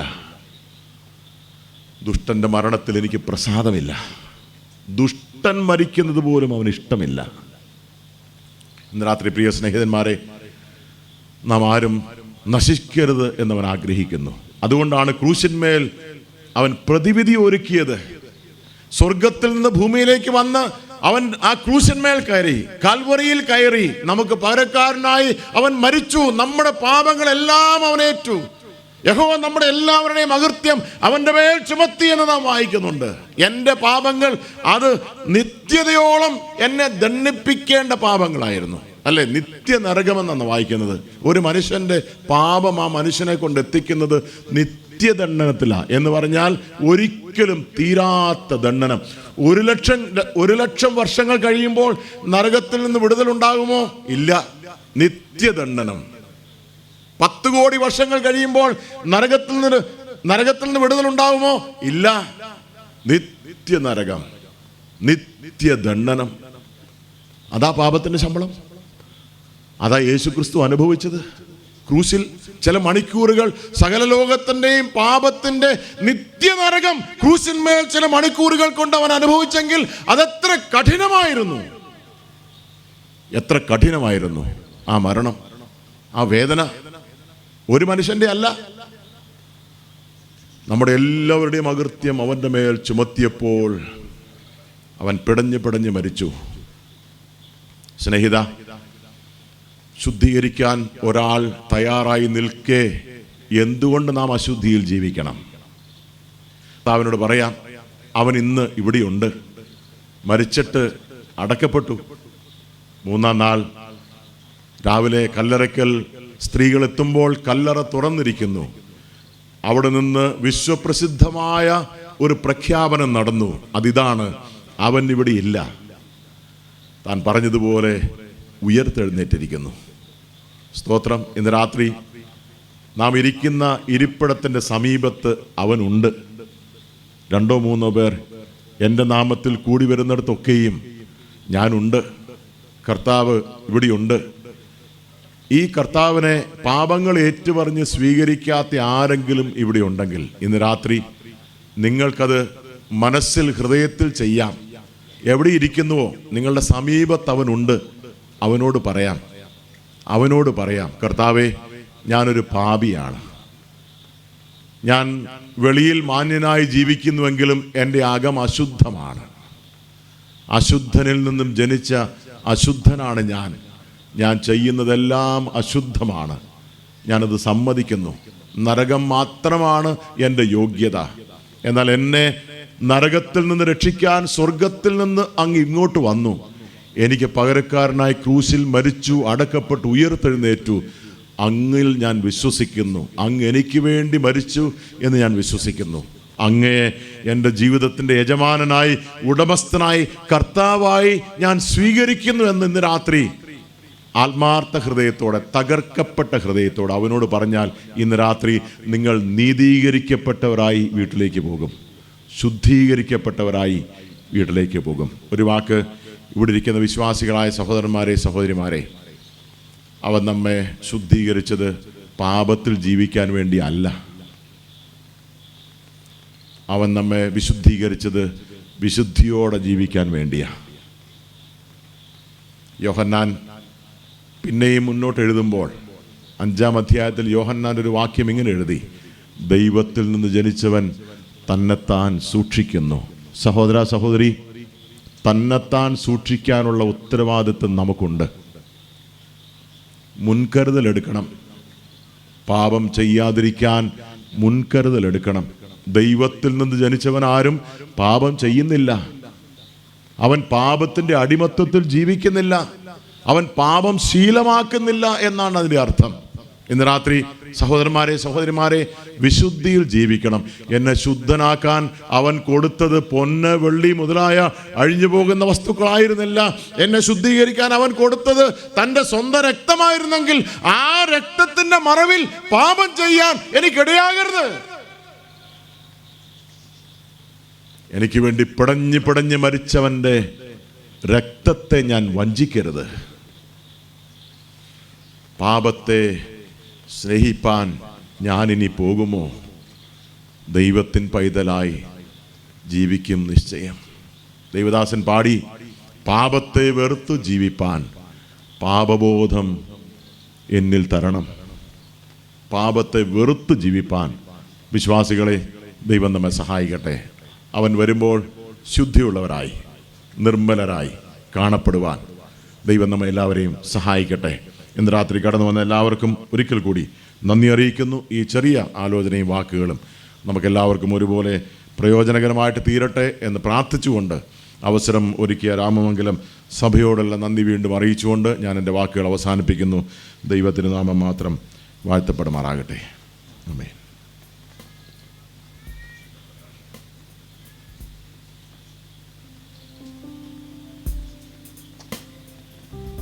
ക്രൂശിന്മേ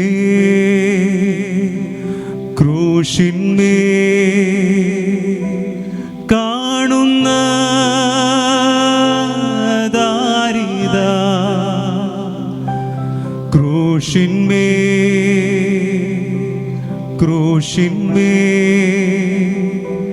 കാണുന്ന ദാരിദ, പ്രാണനാഥൻ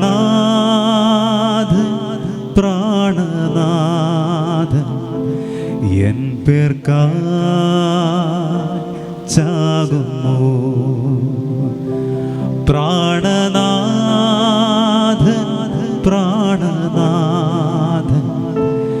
എൻ പേർക്കായി ചാകുന്നു. ആത്മാവേ പാപത്തിൻ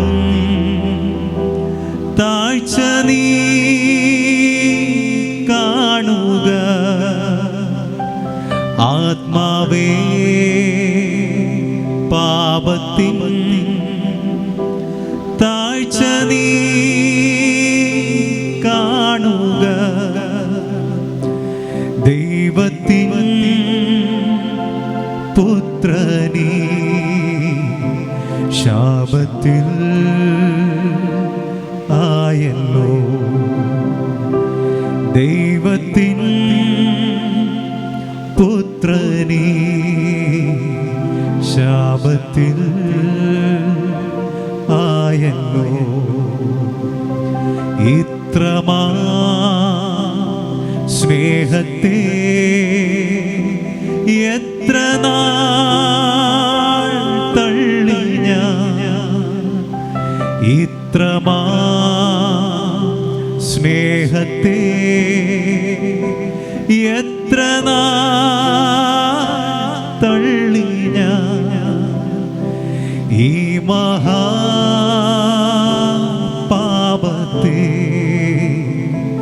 ദൈവമേ ഓർക്കല്ലേ. ഈ മഹാപാപത്തെ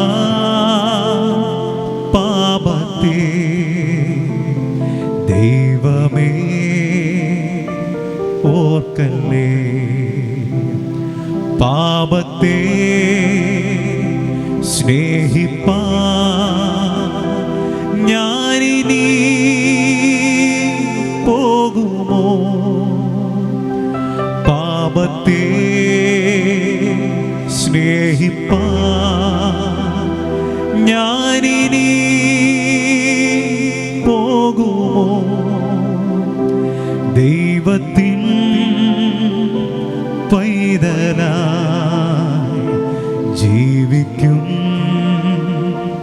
ഞാനിനി. ദൈവത്തിൻ പൈതലായി ജീവിക്കും ഞാനിനി. ക്രൂശിന്മേ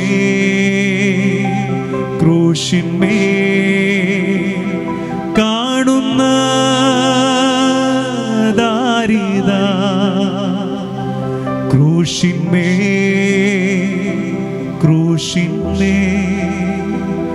കാണുന്ന ദാരിദ, പ്രാണനാഥൻ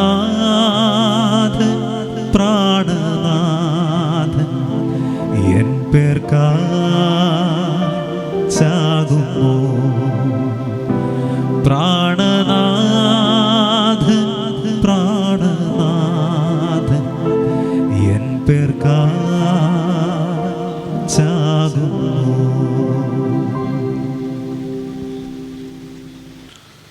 ദൈവത്തിൻ്റെ മഹത്വം. സുവിശേഷത്തിൻ്റെ മർമ്മം മനോഹരമായി പ്രസ്താവിക്കുവാൻ കർത്താവ് തൻ്റെ ദാസനെ കരങ്ങളിൽ ഉപയോഗിച്ചതോർത്ത് നമുക്ക് സന്തോഷിക്കാം, ദൈവത്തെ സ്തുതിക്കാം. ഞാനിവിടെ ഇരുന്നപ്പോൾ ഓർത്തു, കഴിഞ്ഞ നാളുകളിലൊക്കെ വീടുകളിൽ കടന്നുപോയി വ്യക്തിപരമായി കണ്ട് പറഞ്ഞ സുവിശേഷം ഈ സ്ഥലത്ത് പരസ്യമായി ഘോഷിക്കുവാൻ ദൈവം അവസരം തന്നു, ശാന്തമായ അന്തരീക്ഷം തന്നു. എല്ലാറ്റിനായിട്ടും നമുക്ക് ദൈവത്തെ സ്തുതിക്കാം. നന്ദിയുടെ ചില വാക്കുകൾ പറയാനായിട്ട് ആവശ്യമുണ്ട്. ഇവിടെ താമസിക്കുന്ന കർത്താവിൻ്റെ ദാസൻ ഗെയ്സൻ മുമ്പോട്ട് വന്ന് ആ വാക്കുകൾ പറയുന്നതായിരിക്കും. അതിനുശേഷം കർത്താവിൻ്റെ ദാസൻ AM പ്രസാദ് പ്രാർത്ഥിച്ച് ഈ യോഗം ആശീർവാദം പറഞ്ഞ് അവസാനിപ്പിക്കുന്നതാണ്.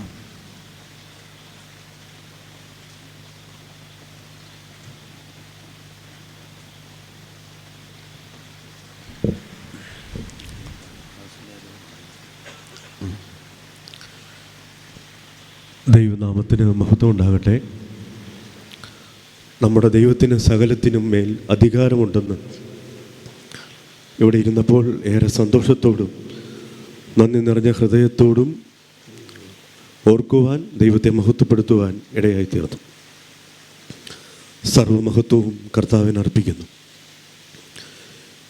കഴിഞ്ഞ കുറച്ച് ദിവസങ്ങളായി വലിയ ആശങ്കകൾ ഹൃദയത്തിലൂടെ കടന്നു പോകുവാൻ ഇടയായിത്തീർന്നു.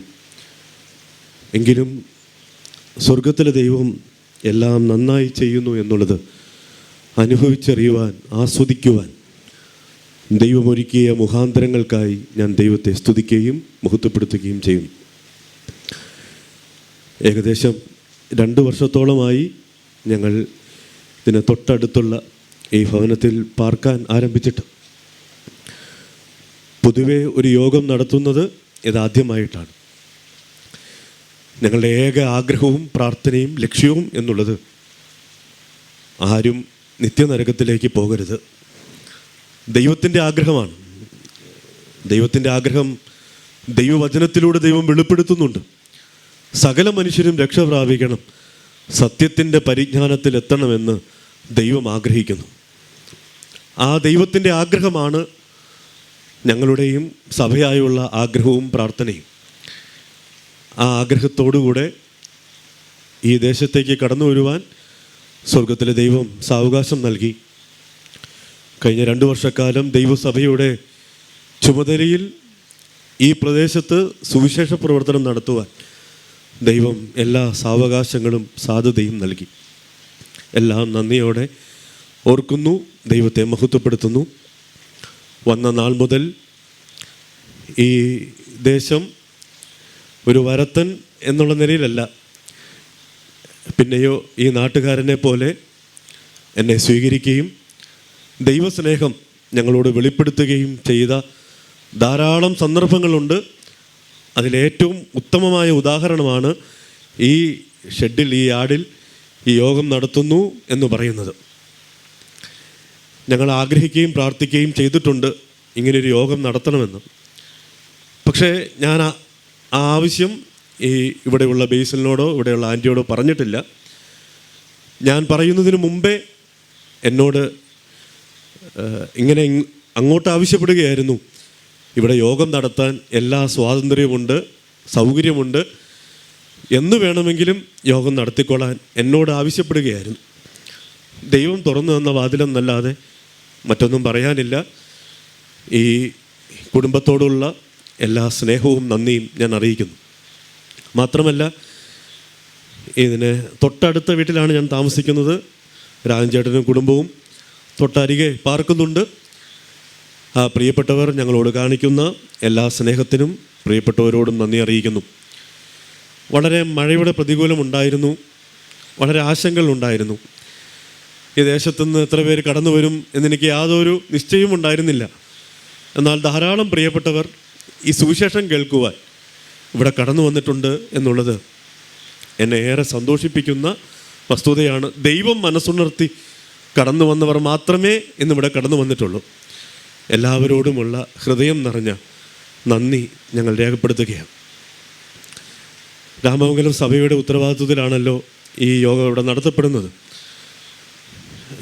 ദൈവസഭയുടെ ആഗ്രഹവും പ്രാർത്ഥനയും ഞങ്ങൾ സഹകരിക്കുന്ന ചില സഭകളെ അറിയിക്കാൻ ഇടയായിത്തീർന്നു. വിശേഷാൽ കുന്നുകുരുടിയും മണ്ണൂരും അർക്കപ്പടിയും കടാതിയിലുമുള്ള ദൈവജനത്തോട് അറിയിക്കാനിടയായിത്തീർന്നു. പ്രിയപ്പെട്ടവർ വളരെ ബുദ്ധിമുട്ട് സഹിച്ച് ഇവിടെ കടന്നു വരുന്നു. കിഴക്കമ്പലത്തുനിന്നും ചില പ്രിയപ്പെട്ടവരോട് ഈ യോഗത്തെക്കുറിച്ച് പറയാനിടയായിത്തീർന്നു. മാത്രമല്ല, ഞാൻ വളരെ സ്നേഹിക്കുകയും സഹകരിക്കുകയും ചെയ്യുന്ന ചില കുടുംബങ്ങളോടും ഇവിടെ ഒരു യോഗം നടത്തുമ്പോൾ ആ കാര്യം പറയണമെന്നുള്ളൊരാഗ്രഹമുണ്ടായിരുന്നു. അങ്ങനെ അറിയിച്ചു. അങ്ങനെ കടന്നു വന്ന എല്ലാ പ്രിയപ്പെട്ടവരോടും ഞങ്ങൾക്കുള്ള സ്നേഹവും നന്ദിയും അറിയിക്കുന്നു. വിവാഹം കഴിക്കുമ്പോൾ രണ്ട് സഭകൾ തമ്മിൽ ബന്ധമുണ്ടാകുന്നു എന്ന് നാം സാധാരണ പറയാറുണ്ട്. രണ്ട് ദേശം, രണ്ട് സഭകൾ തമ്മിൽ ബന്ധമുണ്ടാകും എന്ന് പറയാറുണ്ട്. അത് എങ്ങനെ ആ ബന്ധം വെളിപ്പെടുത്തുന്നു എന്ന് ഞാൻ ആലോചിച്ചിട്ടുണ്ട്. എങ്ങനെ അങ്ങനെ സഹകരിക്കാൻ പറ്റും എന്ന് ഞാൻ പല നാളുകൾ ചിന്തിച്ചിട്ടുണ്ട്. അങ്ങനെ ഞാൻ മുളന്തുരുത്തി സഭയോട് ഈ കാര്യം പറയാനിടയായിത്തീർന്നു. പ്രിയ ദൈവസഭ ഉള്ള അനേകർ ഇവിടെ കടന്നു വന്നിട്ടുണ്ട്. പ്രിയപ്പെട്ടവരോടുള്ള സ്നേഹവും നന്ദിയും ഞാൻ അറിയിക്കുന്നു. കടന്നു വന്ന എല്ലാ പ്രിയപ്പെട്ടവരോടും ഹൃദയം നിറഞ്ഞ സ്നേഹവും നന്ദിയും ഞാൻ അറിയിക്കുകയാണ്. ഇവിടെ ദൈവവചനം പറയാൻ കർത്താവിൻ്റെ ദാസനെ ദൈവം അയക്കാനിടയായിത്തീർന്നു. കർത്താവിൻ്റെ ദാസൻ രാവിലെ മുതൽ ഞങ്ങളോടുകൂടൊപ്പമായിരുന്ന് ദൈവവചനം ശുശ്രൂഷിക്കുകയും ദൈവവചനത്തിൻ്റെ സമൃദ്ധി ഞങ്ങൾ അനുഭവിക്കുകയും ചെയ്തു. പ്രിയ ദൈവദാസനോടുള്ള നന്ദിയും സ്നേഹവും ഞങ്ങൾ സഭയായി അറിയിക്കുകയാണ്. മാത്രമല്ല, വലിയ അധ്വാനമുണ്ട് ഇതിൻ്റെ പിന്നിൽ. ആ അധ്വാനത്തിൽ സഹകരിച്ച എല്ലാ ദൈവദാസന്മാരോടും ദൈവമക്കളോടുമുള്ള സ്നേഹവും നന്ദിയും ഞാൻ ഹൃദയം നിറഞ്ഞ നന്ദി ഞാൻ അറിയിക്കുന്നു.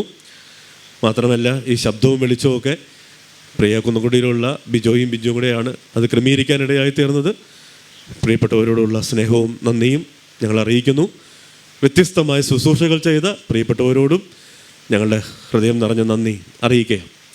എല്ലാ ഞായറാഴ്ചയും വൈകിട്ട് 6 മണി മുതൽ ഈ ഭവനത്തിലൊരു ബൈബിൾ ക്ലാസ് നടന്നു വന്നിരുന്നു. എന്നാൽ ദൈവം അതിശയമായി ഒരു കുടുംബത്തെ കടയിരിപ്പിലേക്ക് അയക്കാനിടയായി തീർന്നു. പ്രിയപ്പെട്ടവർ താമസിക്കുന്നത് ഇവിടെ കടയിരിപ്പിലേക്ക് പാപ്പാരി പീടികയിൽ നിന്ന് കടയിരിപ്പിലേക്ക് പോകുന്ന വഴിയിൽ ആ കുരിശിനോട് ചേർന്ന് ഇടത്തേക്കുള്ള വഴിയിൽ ആദ്യത്തെ വീട്ടിലാണ്, കോടിയാട്ടിലെ ആ വീട്ടിലാണ് പ്രിയപ്പെട്ടവർ വാടകയ്ക്ക് താമസിക്കുന്നത്. അടുത്ത ഞായറാഴ്ച മുതൽ ആ ബൈബിൾ ക്ലാസ് അവിടെ നടത്തണമെന്നാണ് ഞങ്ങൾ സഭയായി ആഗ്രഹിക്കുന്നത്. ഇവിടെ ചെറിയ പരിമിതികളുണ്ട്.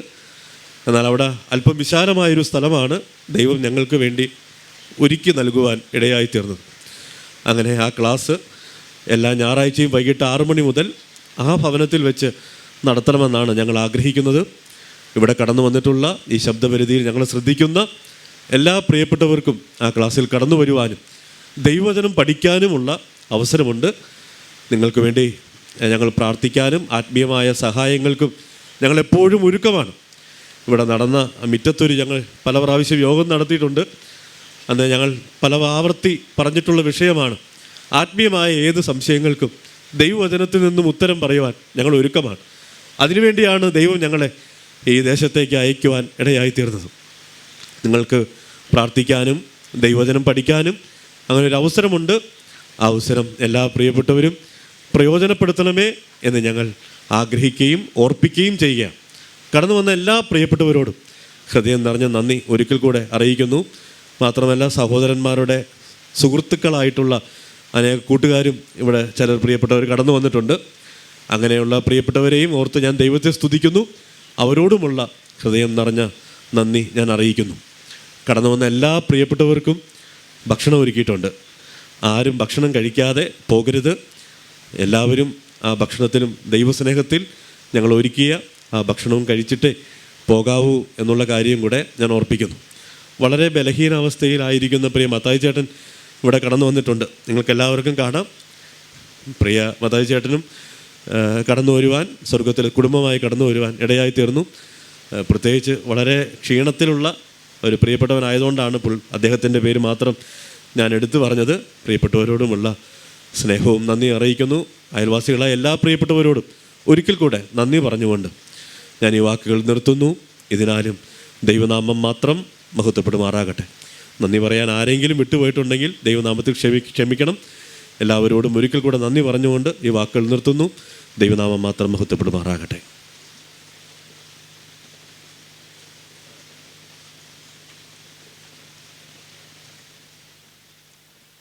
നമ്മുടെ തലകളെ വണക്കാം, നമുക്ക് പ്രാർത്ഥിക്കാം.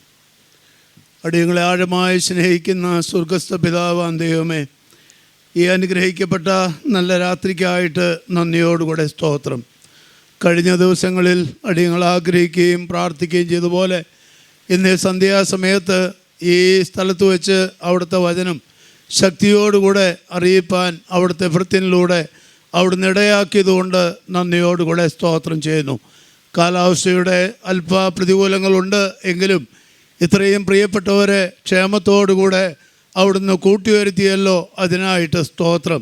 സമീപവാസികളായി കടന്നു വന്നിരിക്കുന്ന എല്ലാ പ്രിയപ്പെട്ടവർക്കായിട്ടും നന്ദിയോടുകൂടെ സ്തോത്രം.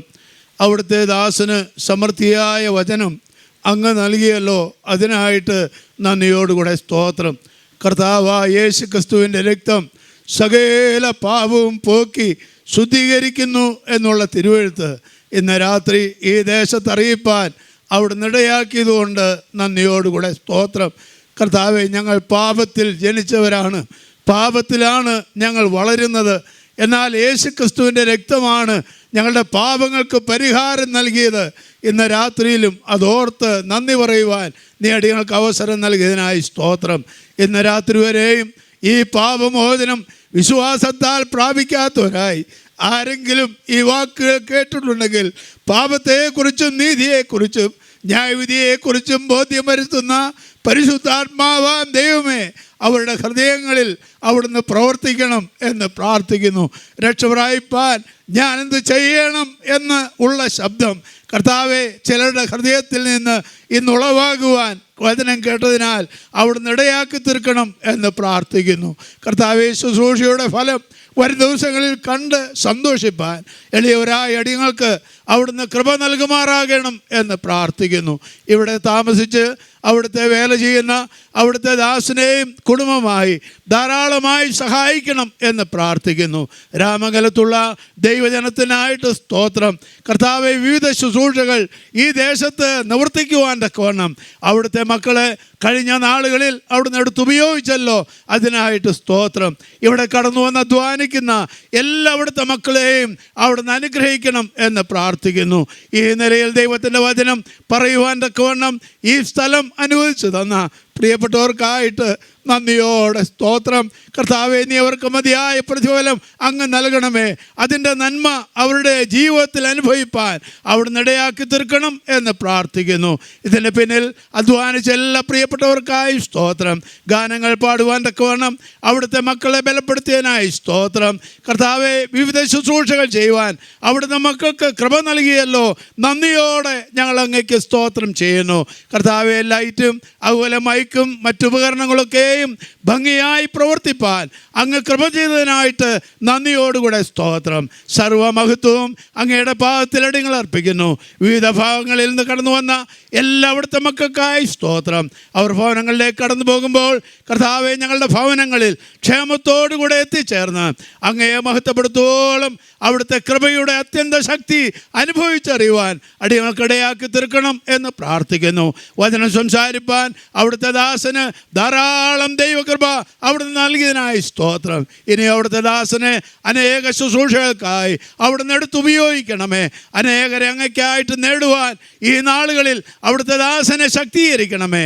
നൽകിയ എല്ലാ നന്മകൾക്കായിട്ടും ഉപകാരങ്ങൾക്കായിട്ടും സ്തോത്രം. ഇവിടെ നടന്നുകൊണ്ടിരിക്കുന്ന ബൈബിൾ ക്ലാസ്സിന് വേണ്ടി പ്രാർത്ഥിക്കുന്നു. അടുത്ത ഞായറാഴ്ച പുതിയൊരു സ്ഥലത്ത് അവർ ആരംഭിക്കുവാൻ ആഗ്രഹിക്കുന്ന ക്ലാസ്സിനെയും അവിടുന്ന് അനുഗ്രഹിക്കണമേ. അനേകർ കടന്നു വന്ന് ദൈവത്തിൻ്റെ വചനം കേട്ട് രക്ഷിക്കപ്പെട്ട് ദൈവഭാഗത്തേക്ക് വരുവാൻ ഈ പ്രവർത്തനങ്ങൾ മുഖാന്തരം അവിടുന്ന് ഇടയാക്കി തീർക്കണമേ. സർവ്വമഹത്വവും അങ്ങയുടെ പാദത്തിൽ അടിയങ്ങൾ അർപ്പിക്കുന്നു. എല്ലാ അടിയങ്ങൾക്കായി ജീവൻ വെച്ചവനും അടിയങ്ങളെ ചേർക്കുവാൻ വേണ്ടി വരുന്നതിനുമായ യേശു കർത്താവിൻ്റെ വിലയേറിയ നാമത്തിൽ തന്നെ ആമേൻ. പിതാവായ ദൈവത്തിൻ്റെ സ്നേഹവും നമ്മുടെ കർത്താവായ യേശു ക്രിസ്തുവിൻ്റെ കൃപയും നമ്മെ ആശ്വസിപ്പിച്ച് വഴി നടത്തുന്ന പരിശുദ്ധാത്മാവിൻ്റെ കൂട്ടായ്മയും സംസർഗവും കാവലും നാം എല്ലാവരോടും ചിന്തിച്ച എല്ലാ വചനങ്ങളോടും വചനം സംസാരിച്ച അവിടുത്തെ ദാസനോടും ഇന്ന് വചനം കേൾക്കുവാൻ കൂടി വന്ന എല്ലാ പ്രിയപ്പെട്ടവരോടു കൂടെയും ഇന്നും എന്നേക്കും ഇരിക്കുമാറാകട്ടെ.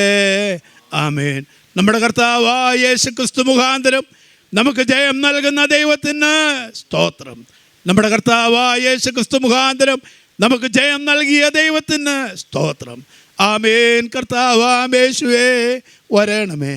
ആമേൻ. കർത്താവാമേശുവേ വേഗം വരണമേ. ആമേൻ. കർത്താവാമേശുവേ വേഗം വരണമേ. ആമേൻ.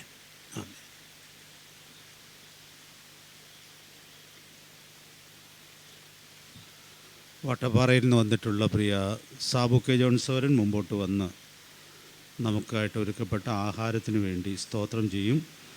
ആഹാരം ബൊഫയായിട്ട് ഇവിടെ നൽകപ്പെടുന്നതാണ്. ചെറിയ അസൗകര്യം ഉണ്ടെങ്കിലും എല്ലാവരും സഹകരിക്കണമെന്ന് ഓർപ്പിക്കുന്നു.